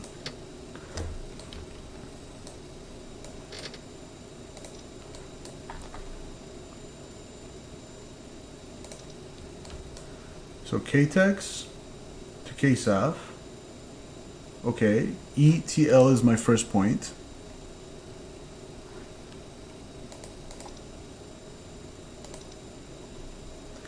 Echo Tango Lima.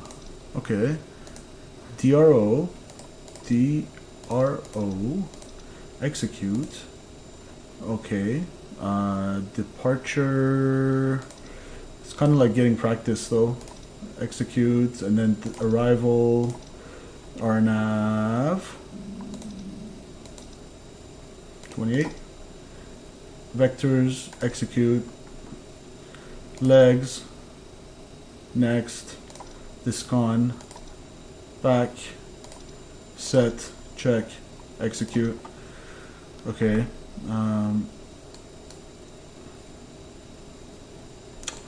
But still, I don't... It says instant. What am I doing? What am I doing wrong? It's instant. And it's not showing up. Maybe if I recycle it? There you go.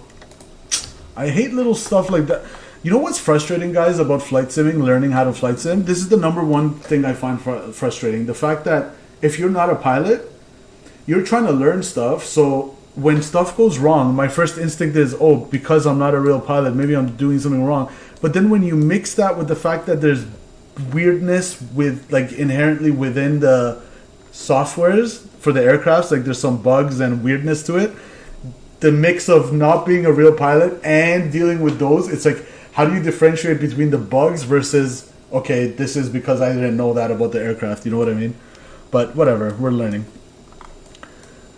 So we got the IRSs to work, that's good. We have yaw damper, that's good. Mach trim, I'm not going to turn that on again, I believe I did. So that's set, and then MDA, please don't, okay, good, we didn't lose that.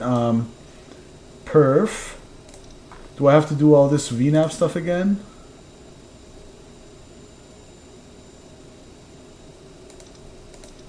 Are you What was our cruising altitude? 290. Ugh. We'll learn for next time. 290, execute that. Perfinet. Guys. 3,700. There, we got 63 passengers. There, we got, we'll execute that. What's next? Next page. ISA deviation was plus, what was my ISA deviation? +7. And I'm not gonna, should we bother? I'm not, I don't want to bother going through that again. We'll just pretend we entered these winds. It's a short flight, it's visual, it's not even, yeah, we have more than enough fuel. So that's good. I'm not gonna keep you guys waiting any longer than that. And I really appreciate you guys, by the way, for joining and tuning in.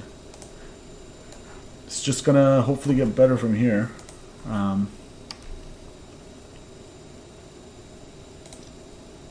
Just want to make sure I didn't miss anything. Okay, good to go.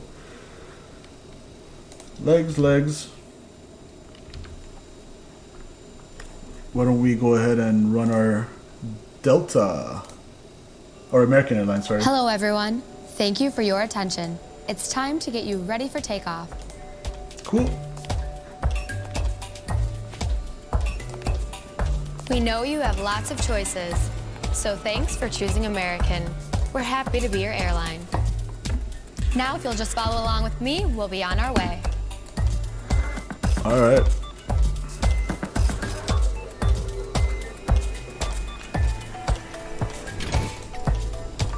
Welcome aboard.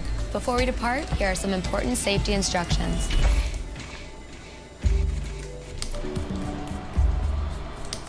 First things first, let's buckle those belts. Insert the metal end into the buckle and pull the strap to tighten. To open, simply lift on the top of the buckle. All right, let's push back. And remember, seatbelts should be fastened whenever you're seated, just in case of unexpected turbulence. To get us on our way, make sure your seat is up, all electronic devices are put away, and your tray table is stowed. If you have a carry-on, push it all the way under the seat in front of you. If it won't fit, place it in the overhead bin. If you have a handheld device, please switch it to airplane mode now. You'll find our full electronic device policy in the back of your American Way. U.S. law prohibits smoking, including electronic cigarettes, at any time. Tampering with, disabling, or destroying smoke detectors in the lavatories may Engine result number in a 2 fine. start switch U.S. law on. requires all to comply with lighted and posted signs and crew member instructions. Now let's review the safety card. 20% Please pay N2 close engine attention, thrust and lever before idle. you know it, we'll be off. 11. All exits on this airplane are clearly marked. 17, Take a moment to locate the 18, nearest one. 19. Keep in mind, it may be behind you. Idle. All exits have evacuation slides to use in an emergency. When directed to exit, jump onto the slide and move away from the airplane.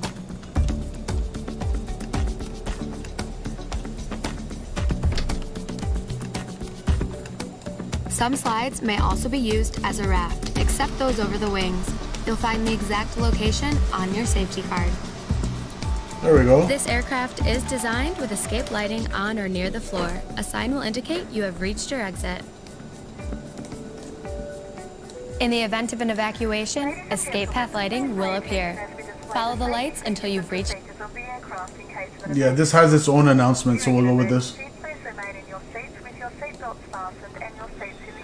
Alright, looks like we got a good engine. We'll start engine number 2, or engine number 1, correction. The walkway emergency lights will display to the exits, which are located here and here.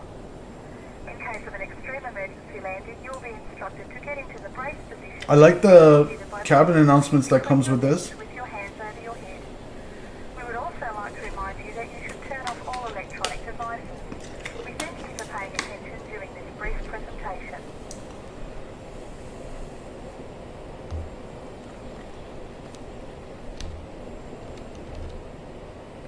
Let's go idle. Yeah.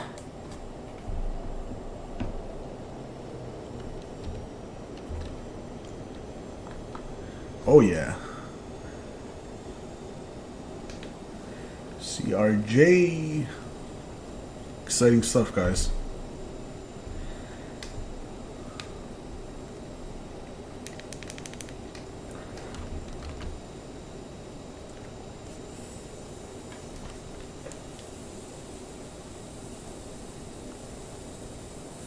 Alright, 2 good engine starts. Looks good to me.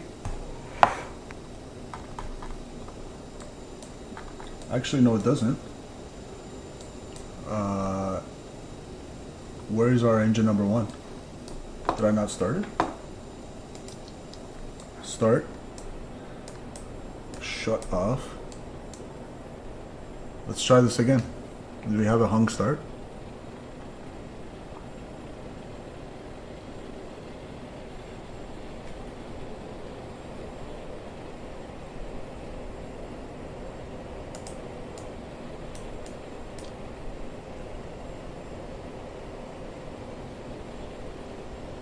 There we go. Fuel flow. Oil temperature.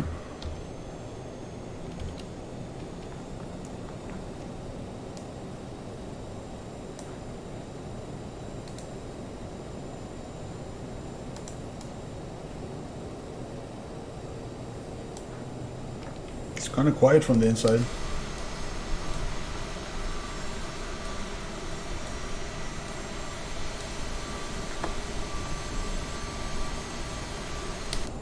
Sounds delicious.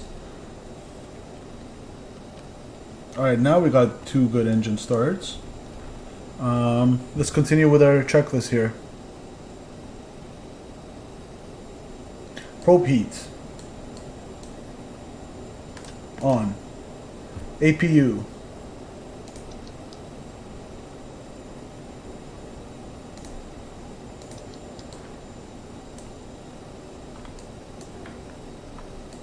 Off. Stop trim.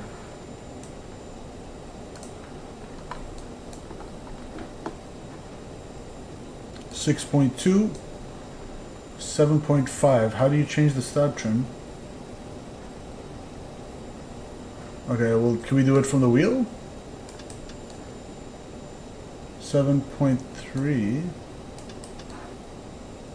Where were we? 6.2, 7, 6.8, 6.5, 6.2. Takeoff, we said 20.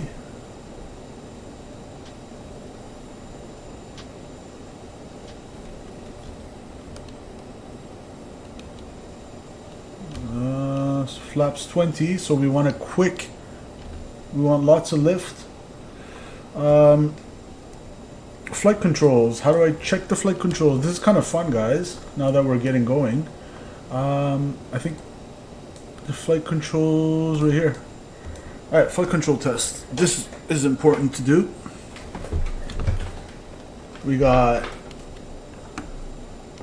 full left, neutral, full right, neutral, full aft, neutral, forward, neutral. Alright, flight control test complete. What else? Taxi lights. On. Ignition, as required if icing conditions on takeoff. We don't need that. Transponder mode Charlie and TCAS on. So mode Charlie, auto TCAS, mode auto. I believe we are squawking mode Charlie. And we're on ATC 1. Alright, what else we got? Landing lights. Yeah, well, it's a short taxi. Landing lights will light up. ELT is armed. Alright, so what other messages are left? Right window heat, left window heat, the yaw damper. Okay. So the only thing we have left is window heat, guys, and I don't... Can we turn that on? Let's see.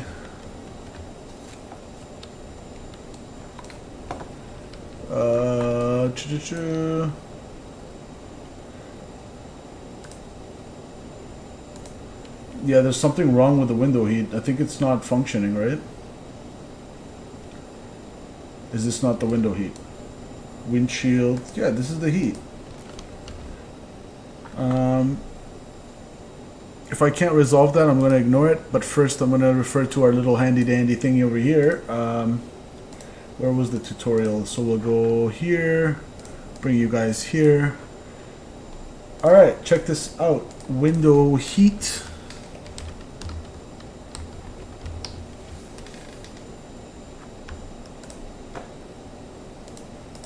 That's all you have to say about it?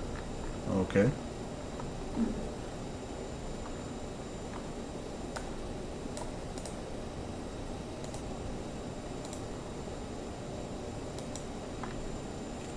But that's the shutdown checklist, okay? But what about when you started? Were you telling me you don't turn on the window heat?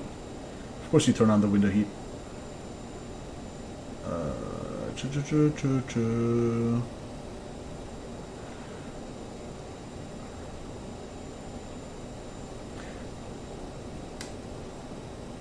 It's on merge data now, says Matthew. Cool.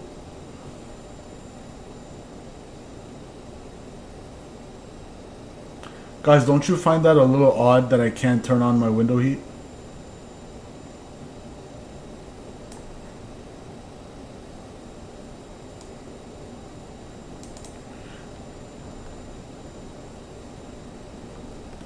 Okay, so that's what we're interested in though.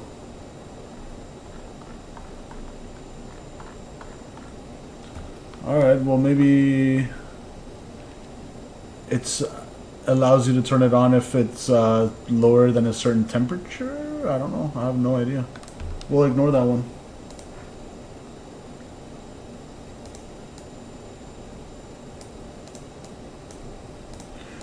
I think after all we've been through... Oh, Matthew says it's loaded finally. Yeah, we gotta get out of here, Matthew. I've had people watching for like 2 hours already. Guys, the fact that our only cast messages remaining are this, I think we're doing pretty good. Window heat, windshield heat. So I'll show it to you one more time so you don't think I'm losing my mind here. Yeah, probe heats are on. It's not going to be that. It's not going to be that. Like, I can turn on the anti-ice, but that's not it. It's these guys. It just click. Does not want to work. Alright. Frustrating. But, let's get out of here.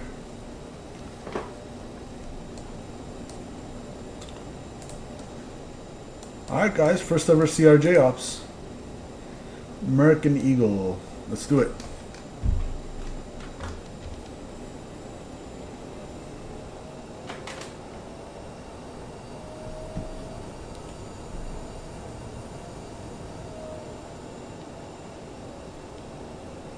Yes, here we go.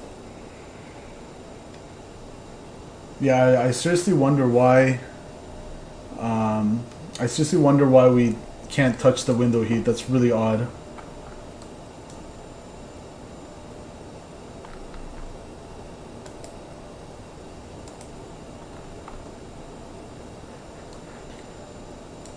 Is there a way to clear those messages? I don't want to keep like being in front of me.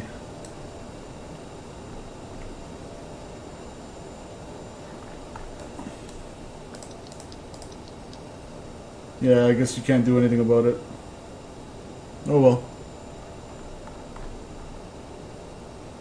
Hold up, so we said we're taking runway 9, right? So we're going from here. I'm so used to taking off from the other side with like the TBM.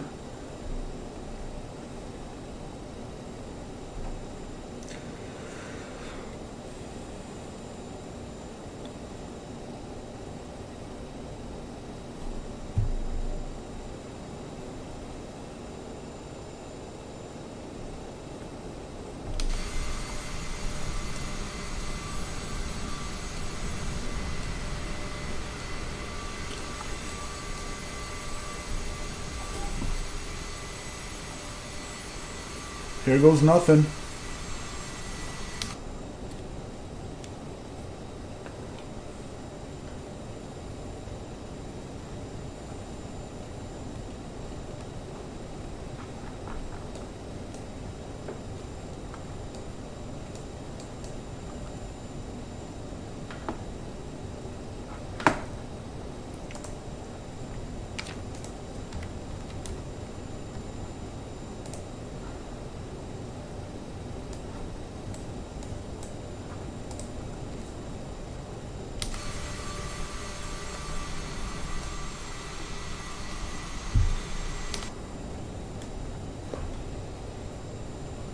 I wonder how to turn on our traffic. How do you see the traffic around you? Traffic? Traffic rings. Interesting. And TCAS is auto. Landing lights are on.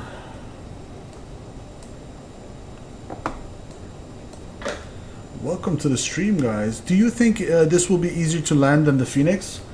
Alex, that's a question we're all about to find out. I have no idea. Zero clue.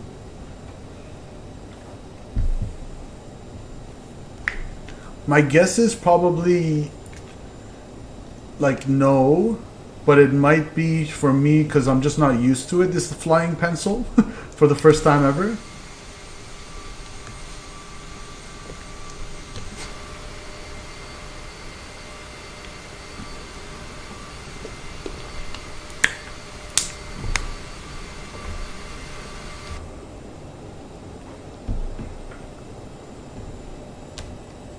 Look how gorgeous this is, guys. This is one of my favorite airports.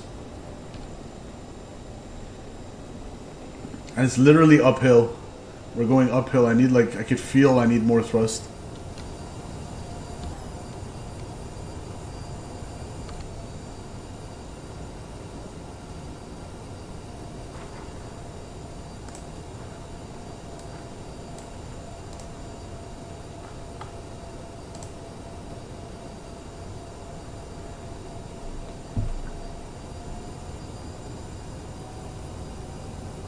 Jeez, you need like 50% N1 to get up this hill.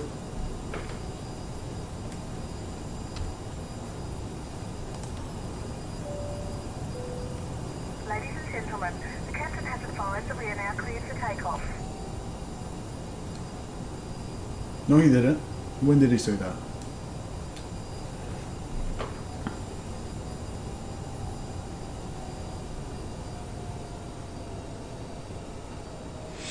Alright, so like we said, we're going to take a right on climb out and get around those mountains. Hopefully it'll work out.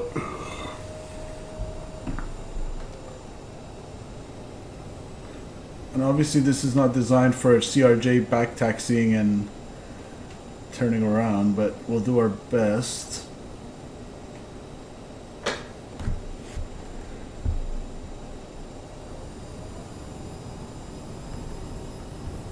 A little bit of asymmetric thrust.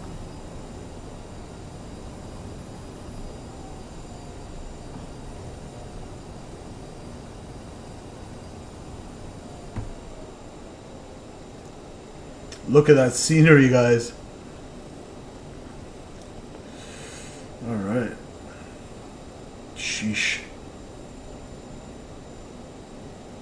CRJ American Eagle on top of a mountain. Doesn't get any better than this, does it?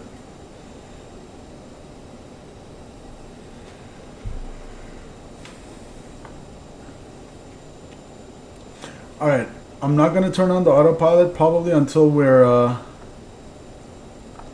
safely out of here. So it looks like we're taking runway 09er and then we'll swing it around, take a right, and then I don't even think we need to fly there. We might take a shortcut and just go direct DRO. We'll see. Estimated time. Oh yeah, how do I do the, hold on. 1 second. How do I do the elapsed time for the... Alright, elapsed time. Is it starting?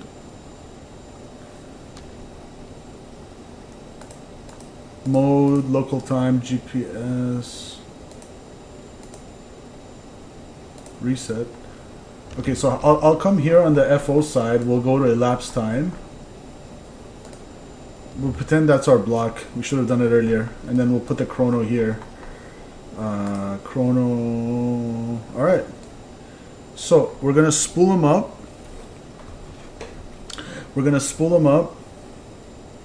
Toga. Detent to Toga. And 400 feet, well, landing gear up, and then 400 feet roll mode select, so heading. 600 feet speed select, so we'll bug up to 130, 143. We're bugged up, okay. Guys, first ever. What's CHR, Matthew? The first ever takeoff ever on a live stream on Simple Takeoffs for me. Period. Alright. Whew. You guys ready? And we got flaps. Ooh, look at that, guys. Little peaks. So we got flaps 20, so hopefully we'll build lots of lift. We'll get out of here. Parking brakes. Release. Here goes nothing. You ready, FO? I'm ready, Cap.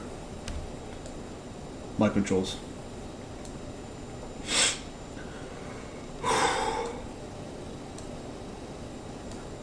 Whoa, whoa, whoa, whoa, whoa. This is something I forgot on my nose wheel steering. Did I miss that on my checklist? Nose wheel steering, arm. Okay, I just didn't follow my checklist. Flaps, takeoff, flight controls, check. I literally forgot that one.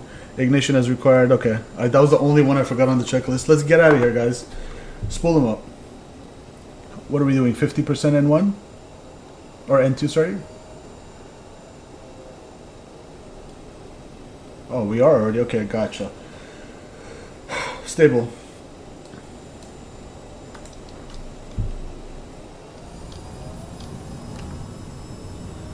Chrono. Takeoff thrust set. Check. Come on, baby. Airspeed is alive. Cross check. Shit. Okay, I'm nervous, guys. Okay. This might have not been a good idea. Okay, do we have to reject? Do we have to reject? Oh, boy.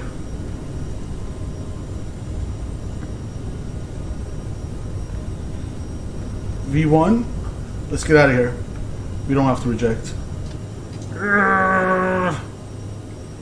Up. Oh, I can really feel the struggle. I could feel the struggle. Okay. I'm gonna go ahead. Max power. Let's forget all our plans. Gear up.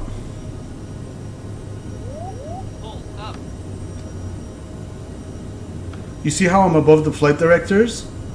That's not good. Because we can't build speed, but here we go. 600 feet, let's bug up. Speed, heading.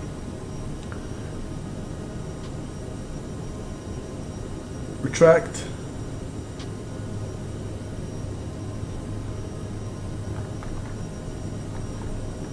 Oh boy.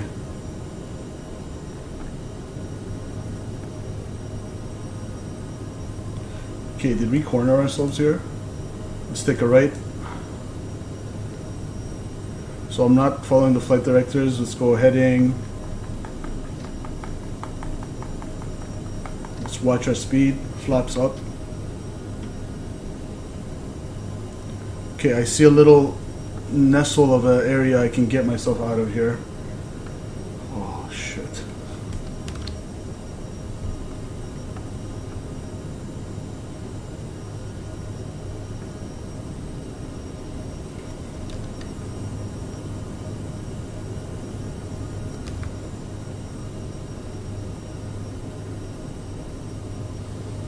Guys,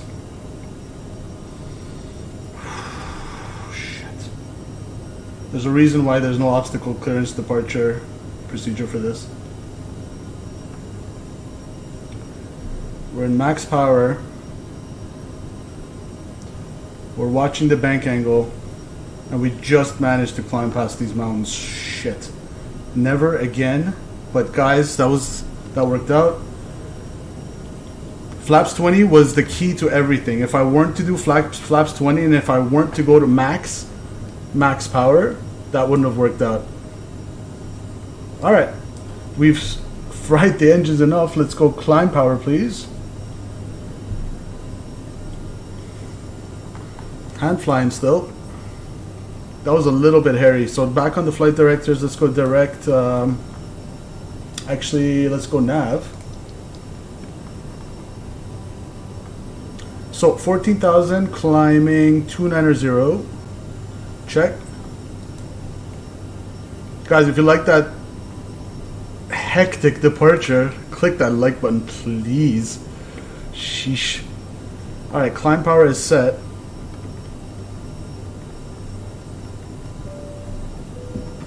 Ladies and gentlemen, we are now serving sandwiches.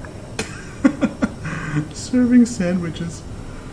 It's pretty fun to hand fly, guys. I'm not gonna lie. For a few moments, I had doubts if I can outclimb those mountains. Like if it was a engine failure, if we were on one engine, that wouldn't have worked out. That would have been a CFIT, controlled flight into terrain. So now that I think back at it, you know how I said I think I was a little too confident in our climb power in the CRJ, because I did it with a TBM here and it seemed like it managed it pretty well with the density, altitude and everything. But with the CRJ, I was like, hold on, let's bug up our speed, by the way. We'll go to I need to put on autopilot soon. We're just doing whatever right now, so let's put that nose down and accelerate away first of all. Okay, that's better. So if I were to do that again, guys, I think I would and why aren't we climbing? So we're at 17,000. I want to climb, so flight level 290. Let's go speed, indicated airspeed 206. Let's bug up to whatever our VNAV is. I'm kind of just doing everything on the fly right now. We're winging it literally. Let's add some down trim.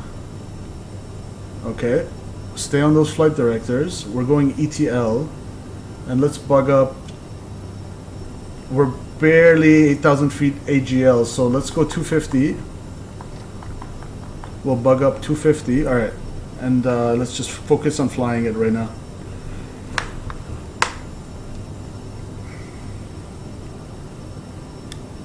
Now, how do I add some pitch trim down?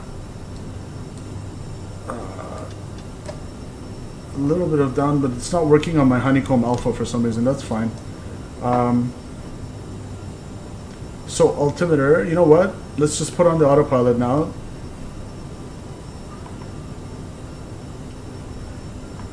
Autopilot is engaged, is it?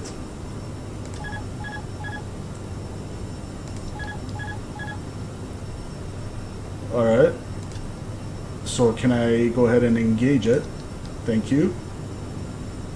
Autopilot seems to be engaged. We're gonna go speed 250. We're in climb power. That's good. Now remember, guys, actually we're beautifully on speed. Let me fix the barrel real quick. So we're past 18,000. Get you down there. 18,000. Barrel standard. How do you go standard? No? Okay. Why are you flashing? Oh, there we go. Standard. And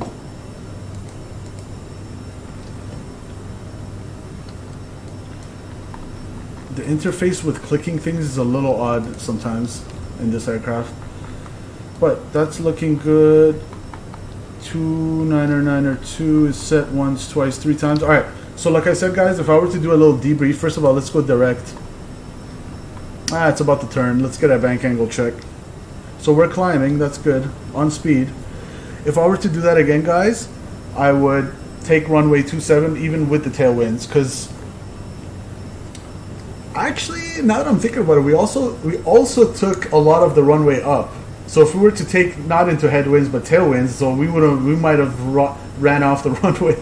So on one end, it's like, do I try to out climb the mountains? On the other end, do I risk not building airspeed and then not having enough distance to reject, being past V1 and then going down the mountain without having lift?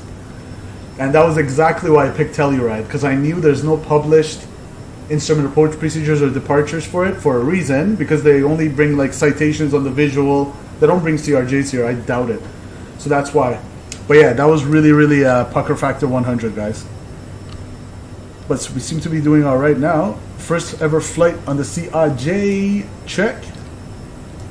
Looking good, and they're serving sandwiches apparently.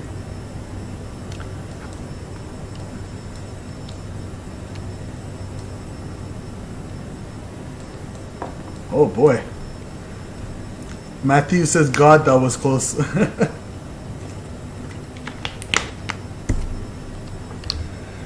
If it wasn't 10 degrees, guys, if it was like 25 degrees outside, and the density, we had a little bit of density altitude, then we would have been screwed. We would have been into those mountains. The fact that it was cold and I made the decision to go max power, because I think that saved us, because I think I shouldn't have even put a flex temperature to begin with. I think I overestimated the thrust available, because I'm like, CRJ. I mean, I did this with a TBM and it was fine. Mind you, I tried it with this 172. Absolutely not able to build lift. So 9,000 feet, the air is so thin up here, even if you don't have unusually, like unseasonably high density altitude, it's still gonna not be able to climb on a single engine piston motor like a 172. But yeah, don't mess around with Telluride. Standby compass, okay, that's cool. We're good, guys. How do I check the pressurization again? Pressurization, maybe this one. No. Let's see.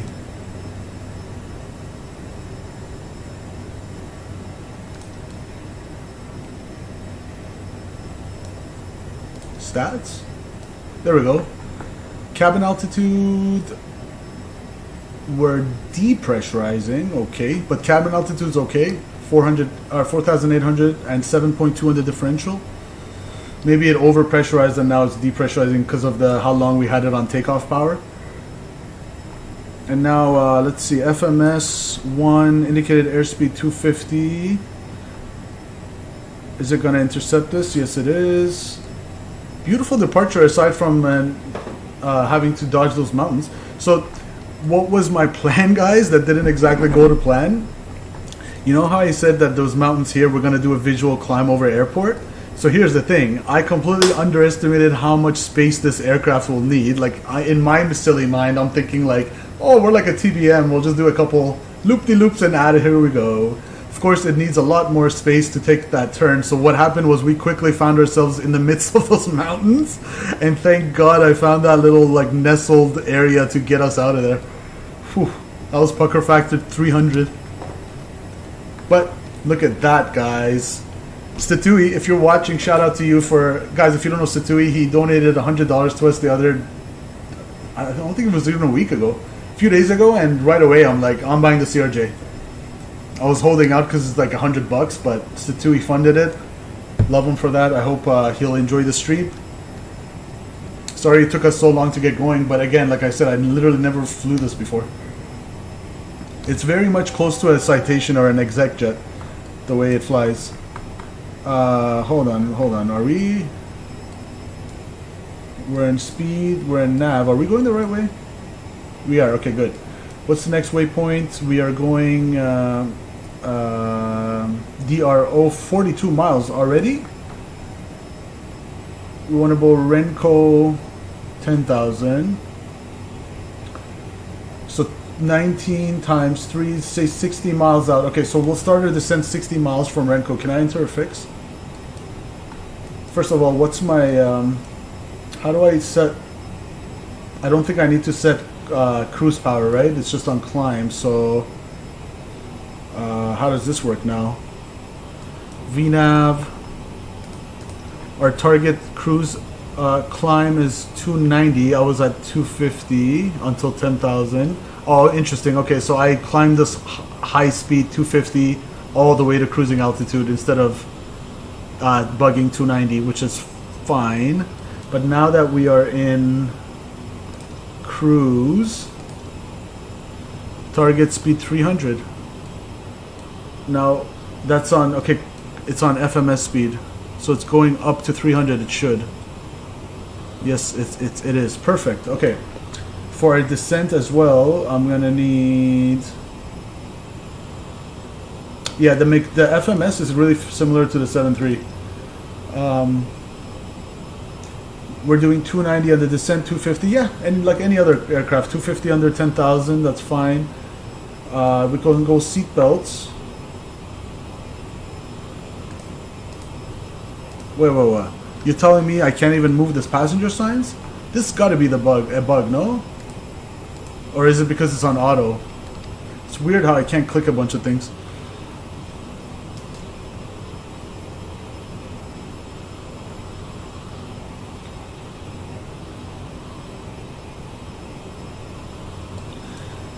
Yeah, this is the only thing I'm wondering, guys. Whether, I guess because it's detents, it's similar to the Airbus. Like, I'm not gonna bring the power back for cruise. It's just gonna.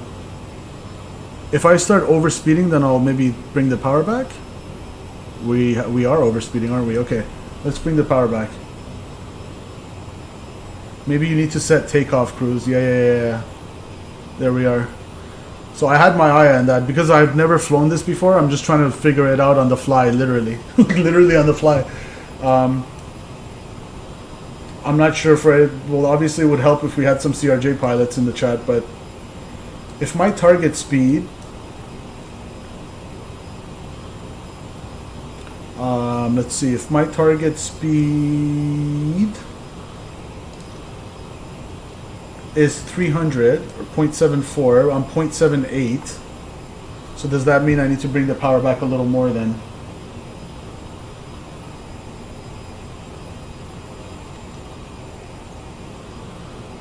Oh, there we go.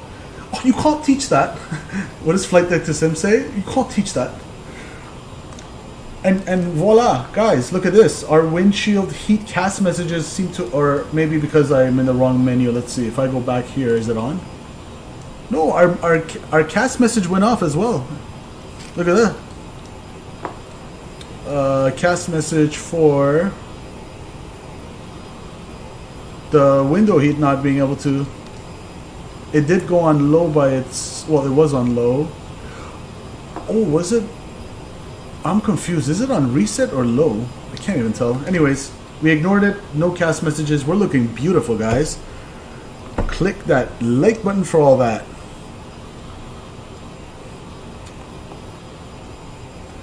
I'm so excited to add another aircraft to our arsenal here on Simple Takeoffs. Now let's see landing speeds.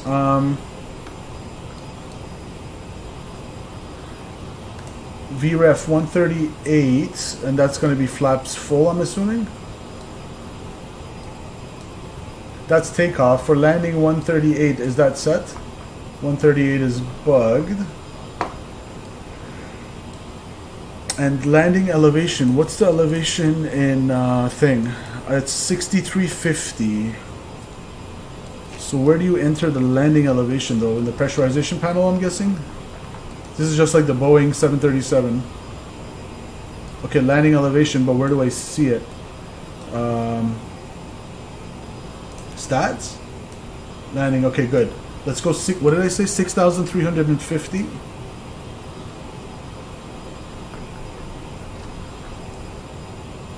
$240, alright, cool. Let's keep it coming.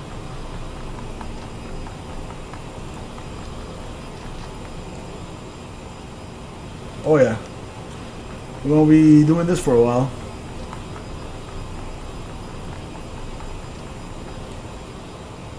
$17.20. So far, so good, guys. With the exception of that crash to desktop that we had, and the fact that we had to dodge mountains because I made my own obstacle departure procedure. Aside from those two aspects, we've done pretty well. And we learned that if you mess with the settings in the EFB, it'll restart your FMS. So we had to set it up twice, basically. 6950. There's got to be a quicker way. Oh, God. What did I do? I clicked manual. I hope I didn't just manually override the cabin altitude. Okay, seems okay. I really gotta watch where I'm clicking.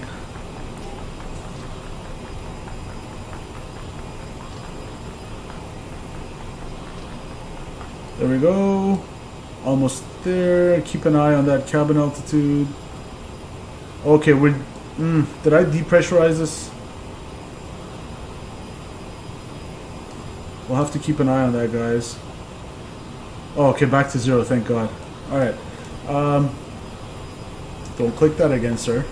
6950. Whoop.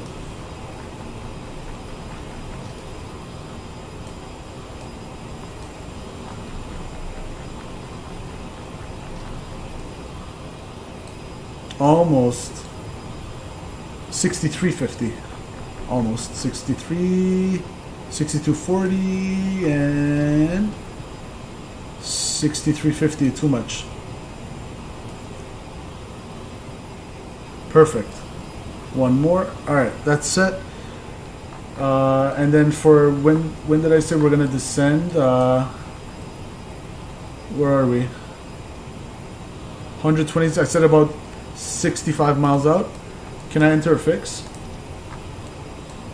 What was it? RTO?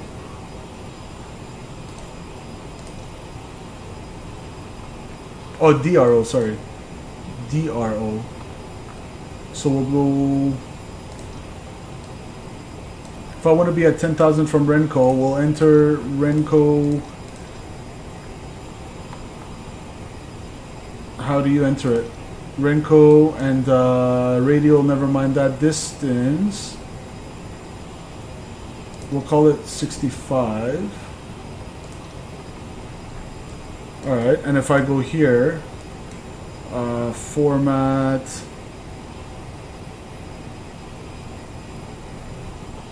Okay, perfect. So there's our fixed ring, and there's the top of descent as calculated by the FMS. Cool. Alright.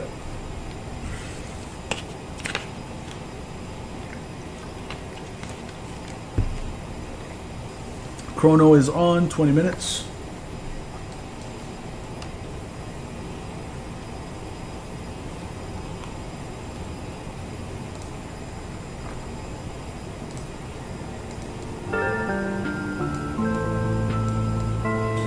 Welcome to the stream, friends.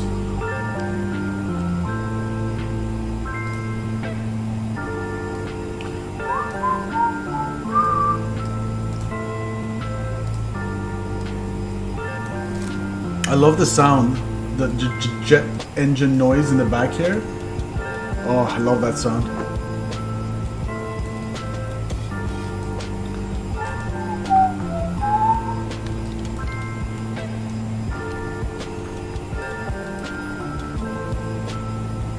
Solid. Guys, that worked out. It made for entertaining departure. That was pucker factor 10,000. Our visual climb over airport just barely worked. If it wasn't for those little mountainous, what do you call it? Ridge, or not ridge, like the, oh my god, the bowl in between, we wouldn't have found an escape route.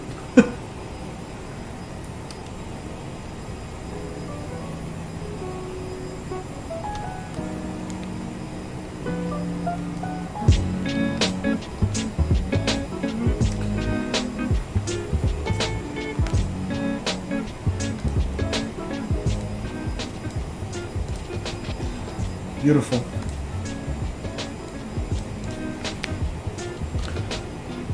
So I'd say overall it's a little more involved to fly than the A320, but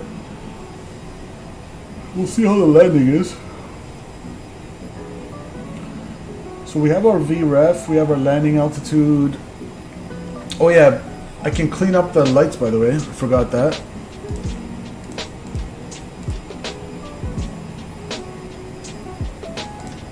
Turn off the logo lights too. Let's do a quick compass with the nav display check. 136, 120, 130, 140. Yeah, checks.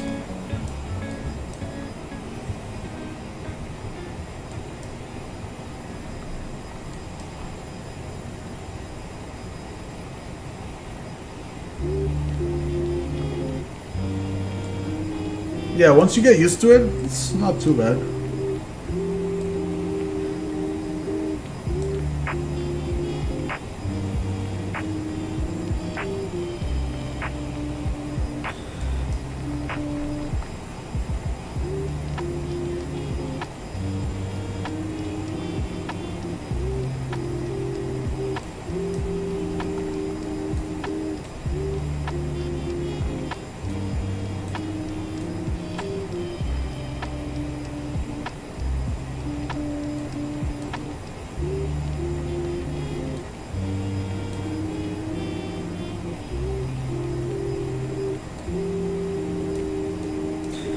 So we're in nav,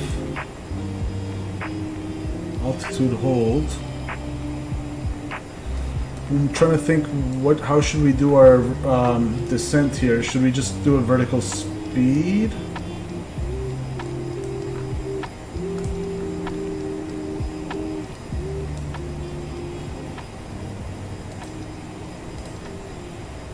Target point 74290. Okay. So we'll go make this range. Is it 40 right now? I usually fly in 20 in the Airbus. We'll keep it 40. Top of descent's coming up pretty soon.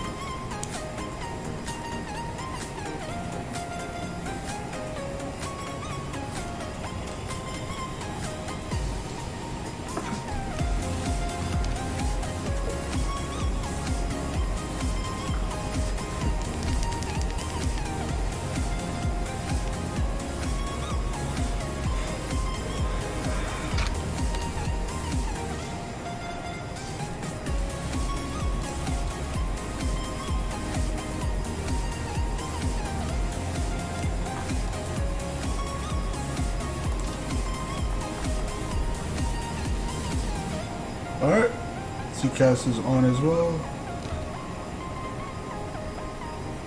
Ladies and gentlemen, for the flight deck, welcome to this first inaugural flight with the CRJ 700 here on the Simple Takeoffs YouTube channel.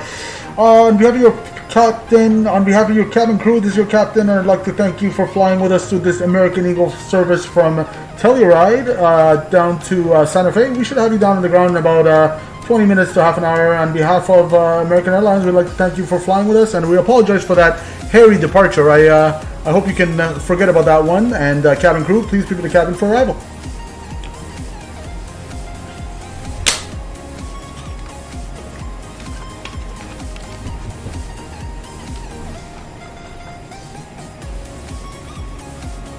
Automatic trim.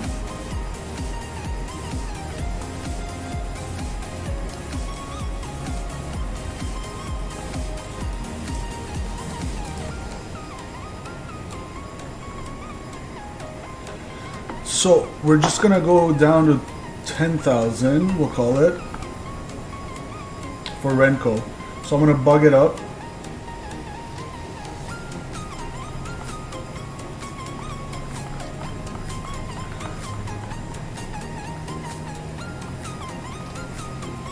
And let's get a quick METAR in Santa Fe.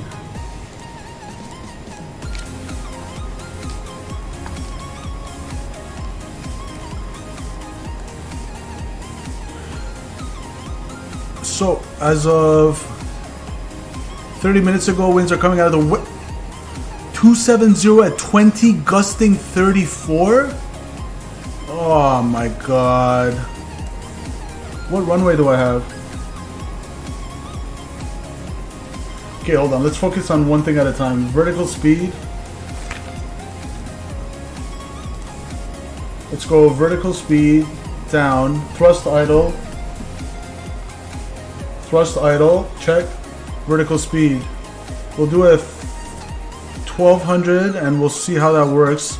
We'll try to keep with the VNAV profile. Descent is checked. Where's the seatbelt sign? Oh yeah, we can't touch those for some weird reason. We're starting our descent.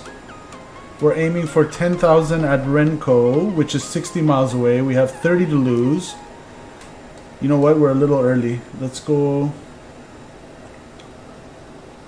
make the descent a little shallower for now. Alright, we'll deal with it then as it comes. We'll pause that. Okay, what runway do I have planned? 28. And winds, what did I say? Winds are 270 at 20, gusting 34. Okay, thank the Lord. I thought it was a crosswind. So we have really gusty headwinds, which is fine. Altimeter 29907. That's what I wanted to know. 29907 is check. So we'll put that at 18,000. You know what? Let's go ahead and put 18,000 cheeky so we don't forget our transition level. We'll go bring it up to 18,000 for now. Look at this, guys. We're flying the CRJ.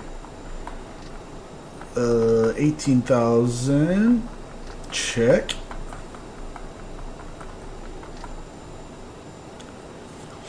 Alright.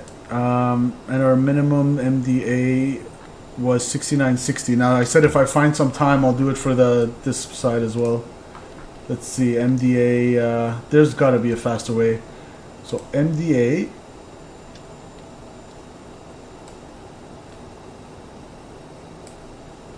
No, see, clicking it just turns it off. You have no choice, like you can't hold it. That's so annoying. Ha, that's hilarious. Let's get a little bit of a thumb exercise, guys. I keep saying thumb, I meant index finger. Because I'm just scrolling on my mouse wheel right now, painfully. Oh boy. Oh yeah, that's so annoying. Aerosoft, if you're watching, please fix this. If you ever watch this stream, please fix this. Thank you. But other than that, Aerosoft, I like this aircraft. Thank you.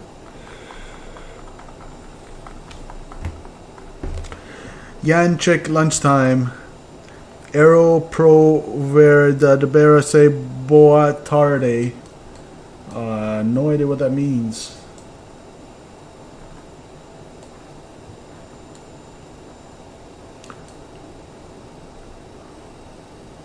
Okay, where I think, are we below profile or above? Where's our profile? Oh, what's happening to our speed here?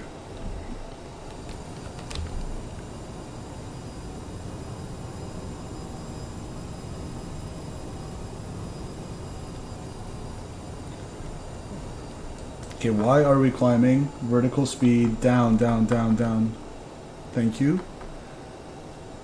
So why is our speed so freaking low right now? We gotta watch our speed, guys. If I put this in the climb, because it doesn't have auto thrust, right? Okay, yeah, this is not making sense right now.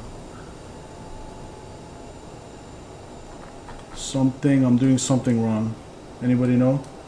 Vertical speed. We're going...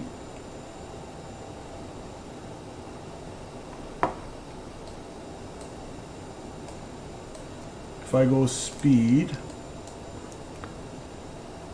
FMS... Oh, so it's according to the FMS, but what?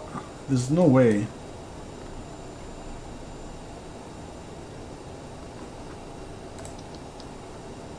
I definitely gotta figure this out, because that's too slow.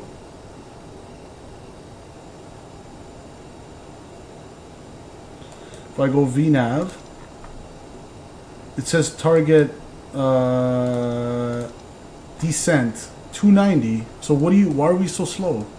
Okay, let's it should pitch for 290, should it not?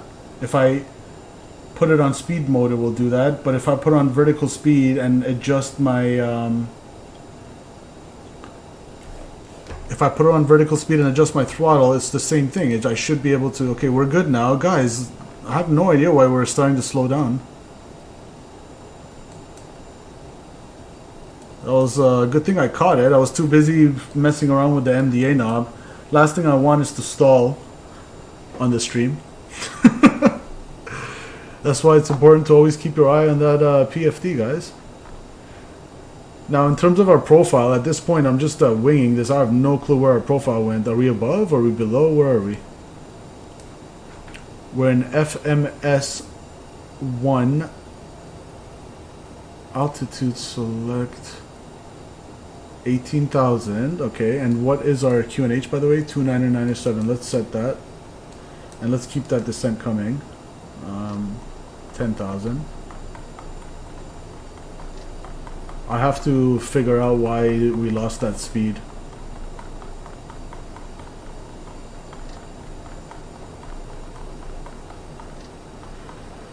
Oh boy. Okay, 10,000 is set.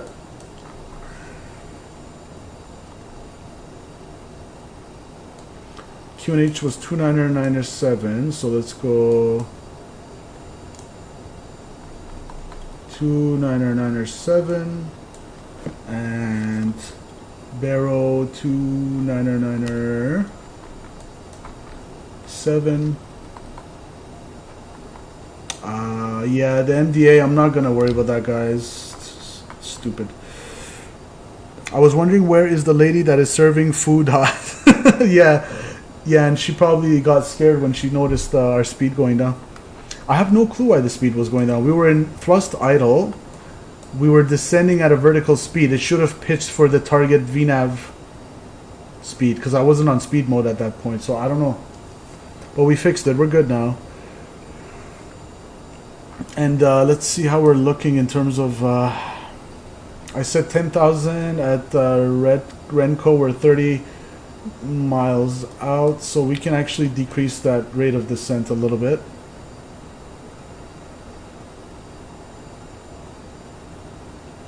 Shallow it out.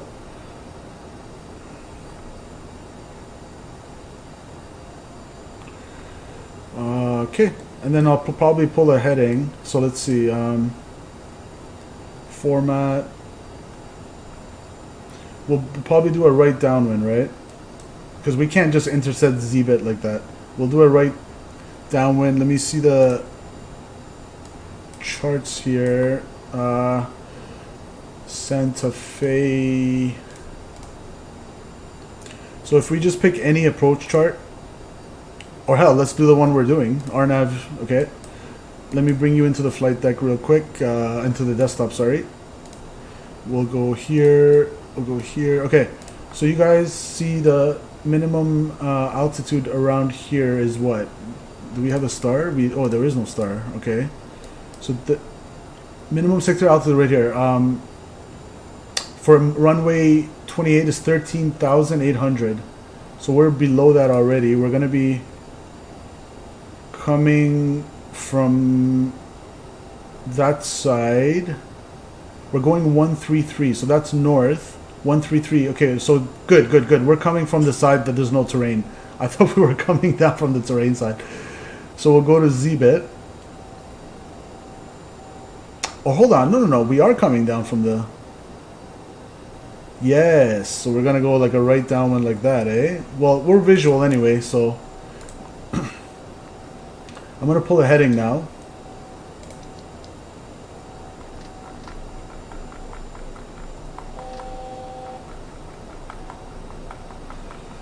Alright, we're at 10,000. Let's pull that heading. 250, alright. Let's descend 250. Okay, cool. So far, so good. And I want to be at... let's see. ZBAT at 9,200. So let's just go to 9,200. 9,800. We'll go 9,200 for the initial fix for the RNAV. Working out so far so good. I'm gonna arm my reversers per my checklist here. My pressurization is coming down, which is depressurizing correctly. Cabin altitude of 52, check. I feel so weird flying a CRJ right now, and we have terrain ahead, and that's why we have to follow that minimum altitude as we descend down into Santa Fe. So you're telling me that we are not eating today? He says, yeah. That's hilarious. No, I'm hungry, man, but I'm gonna wait till after the stream for that one.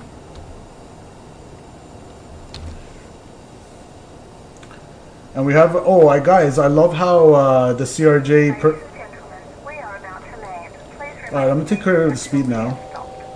So 180, let's bug for 180. It'll pitch for 180, and we'll need some power, obviously, because we don't want to descend.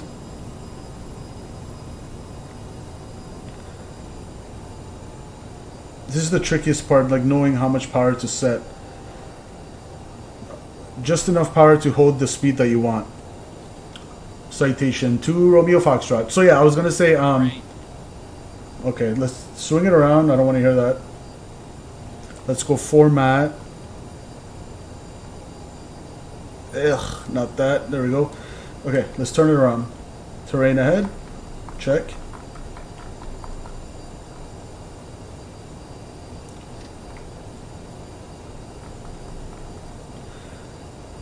Oh God, we're descending. We are supposed to descend. What am I saying? Okay, 9,200. I'm just like super on, kind of like hyper aware right now because I don't want to screw this up. Let's go bring it heading to Z-bit.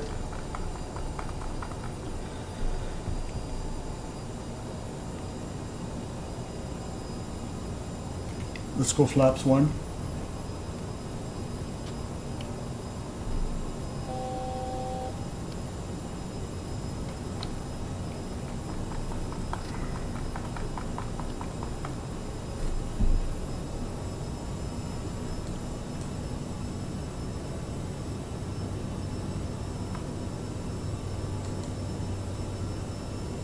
Alright, Z-bit. Speed. Speed.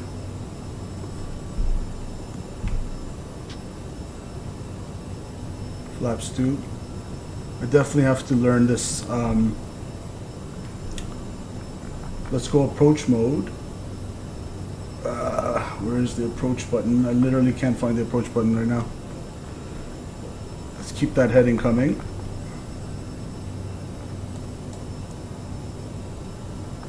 Alright, approach mode, here we go.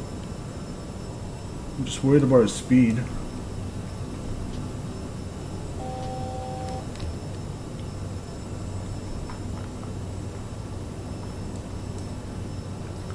Altitude cap. So if I don't press this, what happens? I don't know. Why are we climbing? Alright, autopilot off.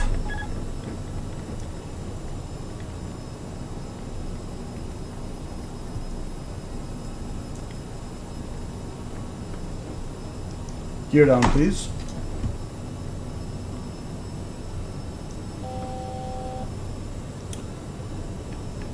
Something funky that I'm probably not doing right. I feel it. Like, we shouldn't be losing speed, and it should be pitching for the speed that I want. But yeah.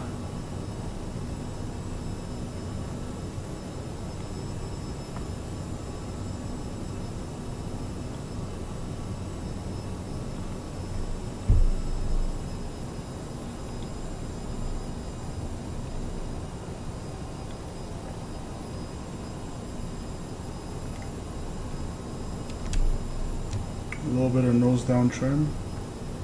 I guess let's just follow the flight directors. Why is it saying Loc 1 if I'm doing an RNAV? Oh boy.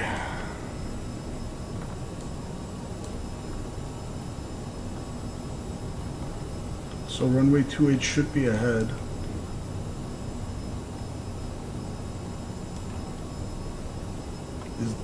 Yeah, okay, field in sight, but why is the flight director... I'm in heading mode, okay, I gotcha. Flight director's off. Alright, we're visual, we're gonna increase the low thrust here.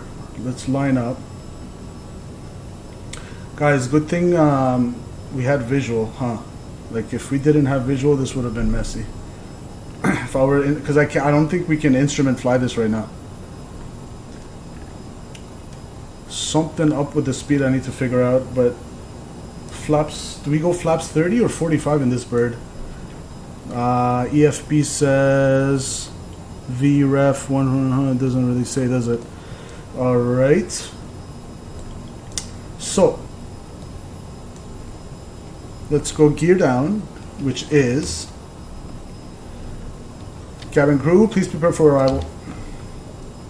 Let's not stall. Airport in sight. Should I turn on the replay? Let's go replay. Ugh. Replay. Hold up.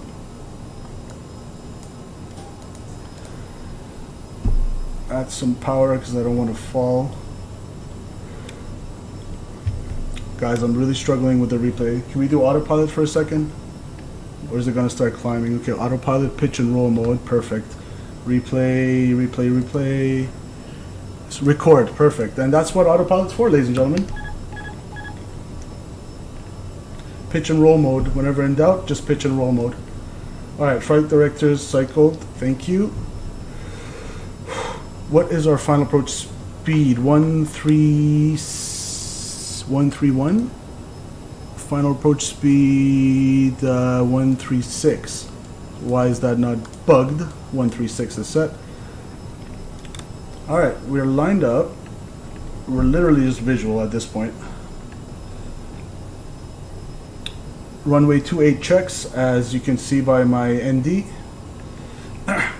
So I'd say if I were to assess this, the issue I had was our speed deteriorating. Like, I'm not sure, do you leave it in a detent? Because it does not have auto throttle, so you can't be leaving it in a detent. I wish there was a CRJ pilot in chat. Alright. We got some gnarly winds. 500 minimums.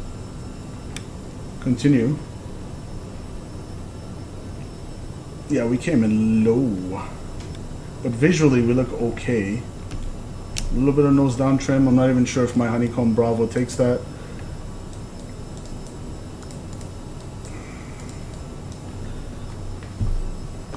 Alright. 400. Check.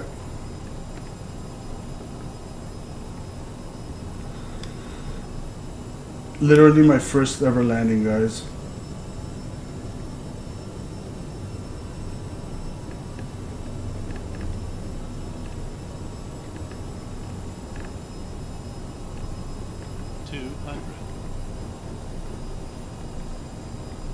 Gusty, holy shit, it's gusty.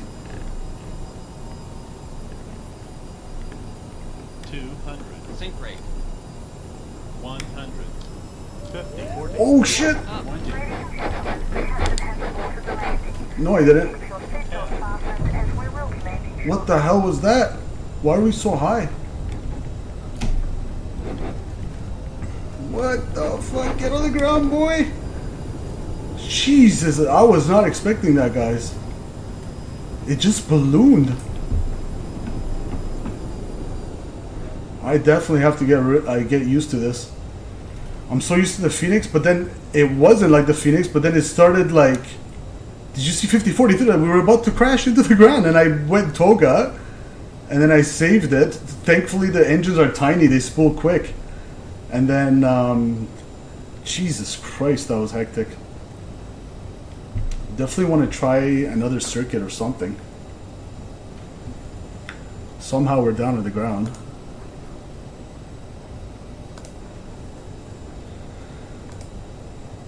Alright. So I guess we needed more thrust coming in, and then it started sinking, and I just gave it thrust, and they thought that we're doing a go-around. He's like, ladies and gentlemen, Remain seated until the aircraft the is captain has aborted the landing. Guys, that was just pure due to the fact that I've never landed this before. Like, I had no idea what to expect, so I was literally found that out in real life, in real time. Alright, let's stop it here. We definitely have a lot of work to do with the CRJ, guys. But we are down on the ground in one piece. Let's go here. I wonder if we were supposed to do a flap 45 landing. I went flap 30, but maybe in the CRJ it's normal to do the flap 45. No clue. Let's start our stop our chrono. So 40. Stop it. 48 and a half. How do you tell the block time? No clue. Cool. Yeah, that was really weird how it sank. Like, I didn't... It's not like I had idle thrust. It shouldn't sink like that on you. Anyways. I can't wait till I start flying X-plane. No smoking, whatever. We'll keep that off. Doesn't even want to come off. We'll keep that on. Oh, our landing lights were off. Beautiful. Thank you, sir. 1, 2, 3. Let's start the APU and ground spoilers. Were they even armed? How do you even arm the ground spoilers on this? I guess it's auto. Okay. Reverses were on. I guess welcome to Santa Fe. That was hairy from start to finish. We're gonna turn around here and back taxi, cross runway 15 and cross runway 20 to the terminal. Let me stop the recording. Alright, it was a fun approach though, I'm not gonna lie, hand flying it. Just the landing, we will definitely need some practice. Alright.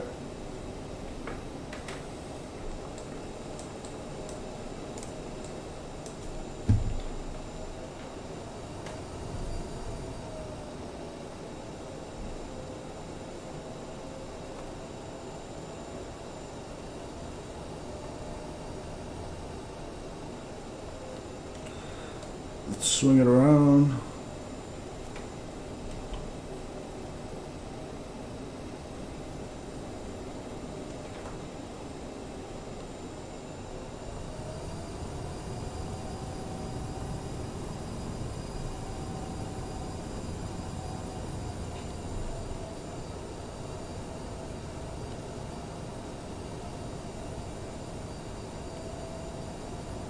Fun flight overall though. At least we got down on the ground safely. Wonder what the landing rate was. It was extremely weird, just because like it was like a half aborted landing. Like the cabin announcement said, "Ladies and gentlemen, the captain is aborted to take the landing." But no, I was just slapping in the power because of our sink rate. And then once we recovered from that and I held it, I kept it coming. I kept the descent coming.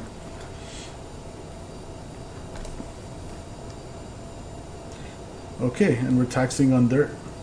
Beautiful.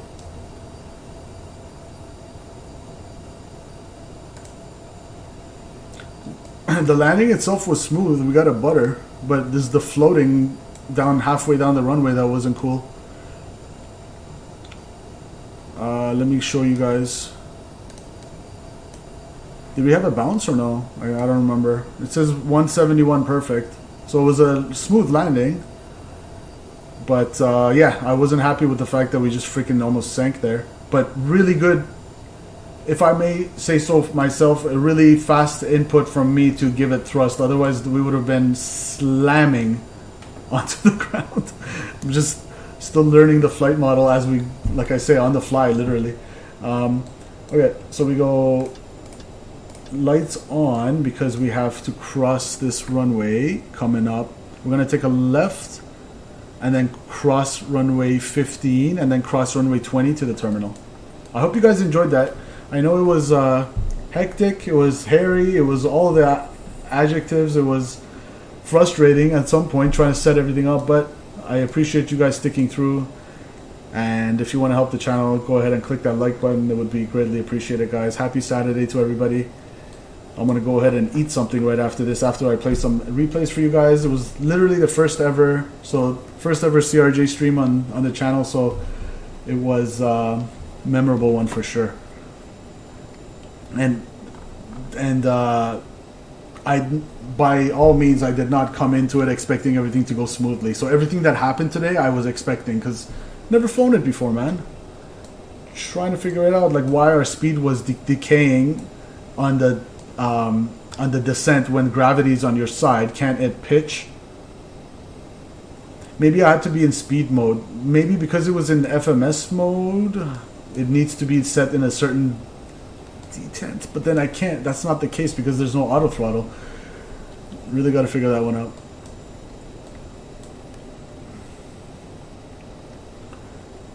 And we'll ignore this dirt. According to the map, we're going correctly. We're going to cross this runway. Finals clear. Cap. FO. Yes, it is. And finals clear over here. Yes, it is. And it was gusty as well, guys. Maybe a little bit of that sinking was wind shear. Like maybe we literally hit wind shear. Because it was gusting 43 or 30 or something. What did the METAR say again? It was saying it was 20 gusting 34, so maybe we hit some sort of a wind shift or something. It didn't appear in it says peak wind at 260 at 34. It doesn't say wind shift in the METAR, but it won't always say.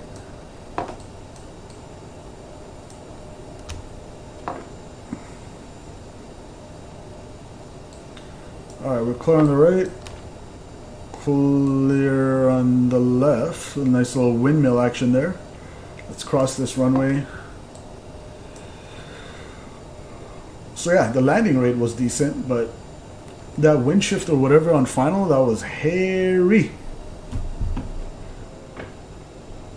Alright. First ever CRJ flight check.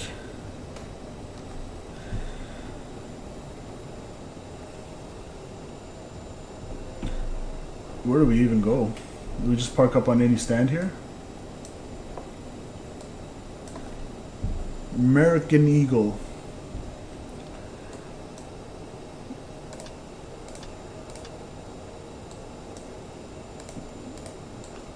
I still find it weird that I can't turn off this no smoking or passenger signs.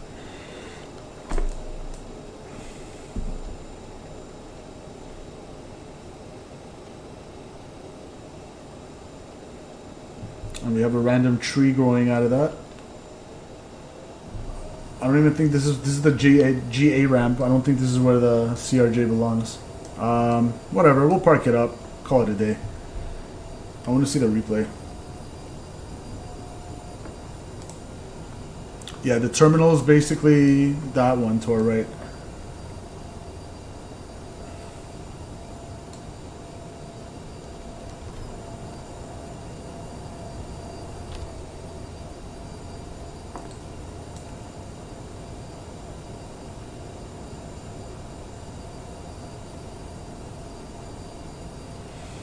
Yeah, why not? Let's just pretend we got clearance to park it on the ramp here. Because there was not enough gates, they were all taken in the small airport.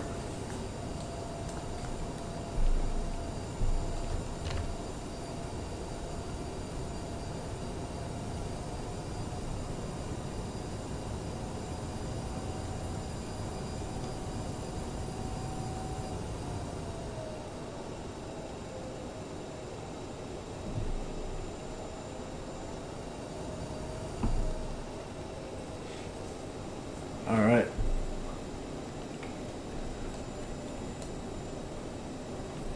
You know what? Let's go to the hangar. Let's go right by the hangars. That'll be fun.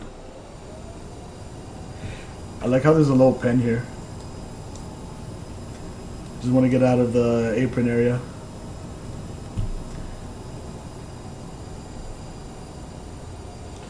We'll definitely need a tug coming out of there.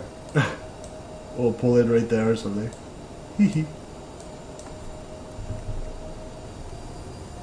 We have ground personnel. Will they guide us in? I wonder. Isn't they going to give us hand signals?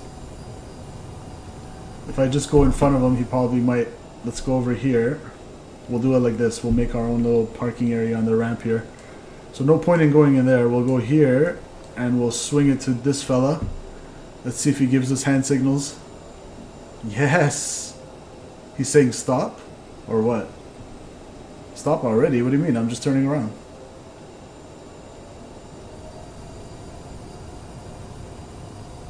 That person is suicidal. Ignore him. Alright, we go here. Oh boy, let's not run this fellow over. Okay, we'll just park it like this. We'll go here. We'll parking brake on. Okay, I guess the engines stay on for the replay. Flaps were cleaned. Let's go flaps back down to 30 for the replay. Ground spoilers get armed, I guess. I don't know. Welcome to Santa Fe, guys. Close that. Maybe we'll go to the EFP quick. We'll let the passengers out.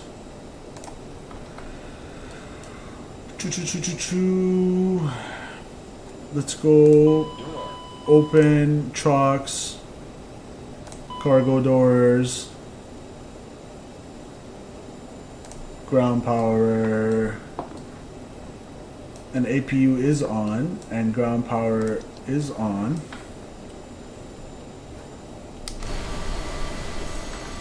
Good! Let them out.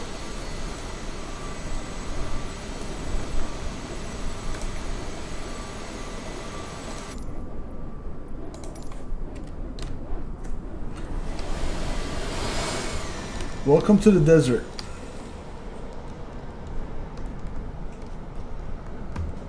Now, good thing we had a really long runway. That came in handy, didn't it? We got a runway. Oh yeah, I closed the charts, but it must have been really long. You hear those winds, guys? Because it's all open area here, right? The wind is intense and there's probably gusts galore. So I'm guessing maybe it wasn't so much of a CRJ flying thing as much as it was like we literally might have hit actual wind shift on final. When you heard that 50, 40, 30. So I correctly put the toga power in, but obviously I wasn't going to go around with such a long runway. I just saved it.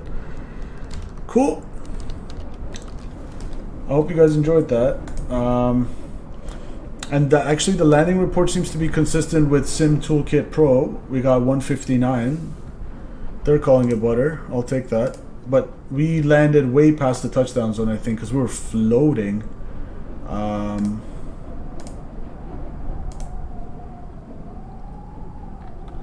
Oh, did we touch down once? Was it a bounce, maybe? There's no way I touched down there. It was like somewhere. Maybe we bounced? Maybe we bounced. So maybe we did slam after all. I was wondering, I'm like, there's no way the engine spooled that quickly. I don't know. But it would have given us a harder landing rate. Both landing rate monitor and this called it smooth. Let's just have a look. Whatever, guys. I'll take it for the first flight on the channel.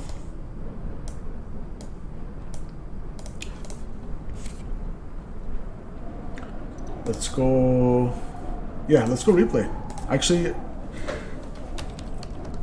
passengers are still trying to get off. Enjoy this desert for one more minute.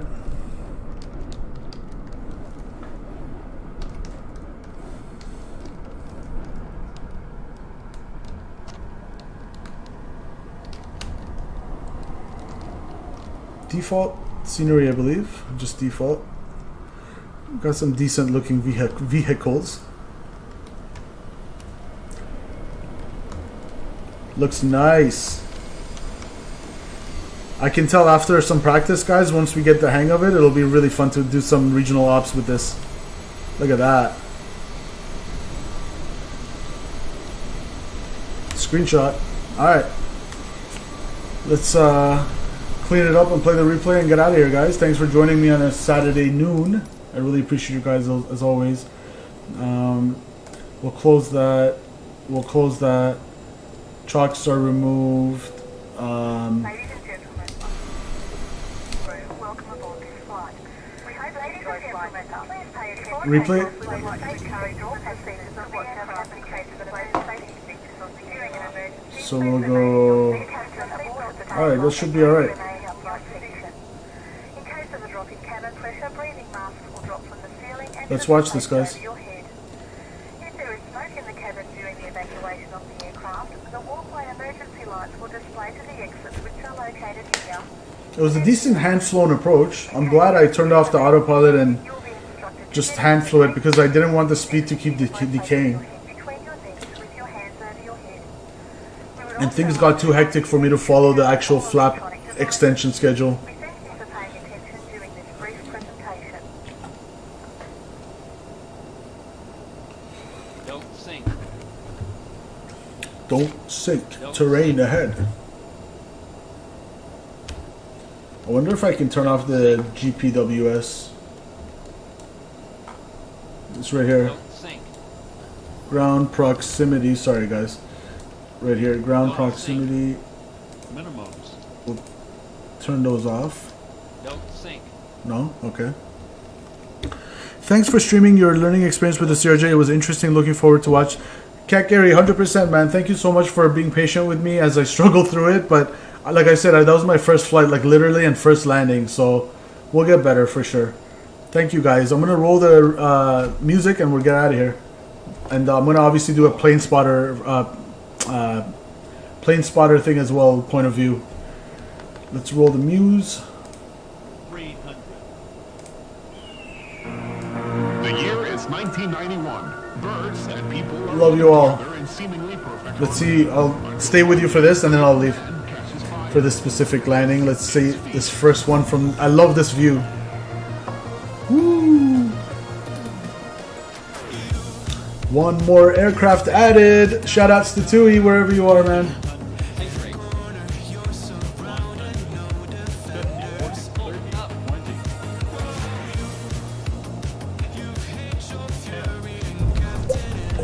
Oh, we saved it. No? Am I wrong? We saved it. We didn't bounce. Yes! I'll take it for the first ever CRJ. Like, yes! I'm happy. I thought we slammed into the ground. Guys, I love you all. I just got a jolt of energy from that. Let me go back. Yeah, I'm gonna roll this. I'm gonna take my time with this replay. So, let me get out of here. And love you guys as always. See you next time. See ya!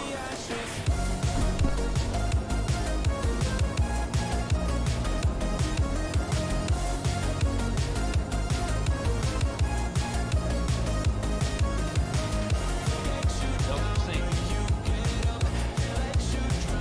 Don't sink.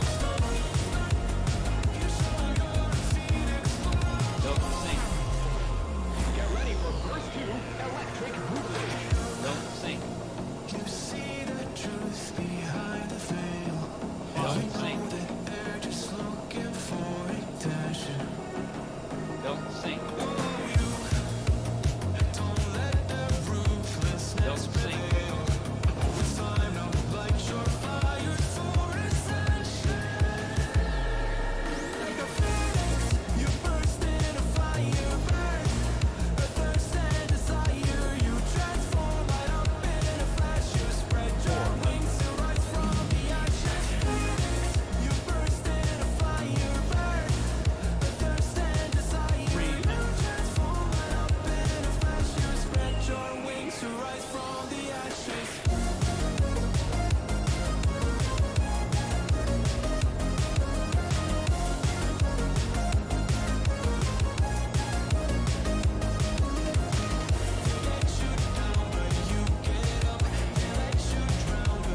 Don't sink. Don't sink. 400. Don't sink. 300. Don't sink. Don't sink. Don't sink. Don't sink. Don't sink. 200. Don't sink. 100. 50. 40. 30. 20. 10.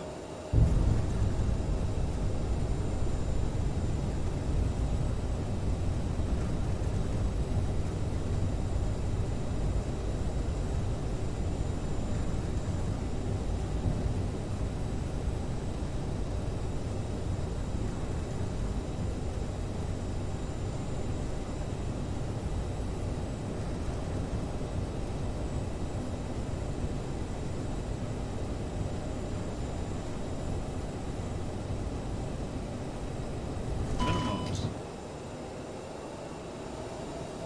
200. Sink rate. 100. 50. 40. 30. 20. Up. 10.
Please remain seated until the aircraft has come to a complete stop.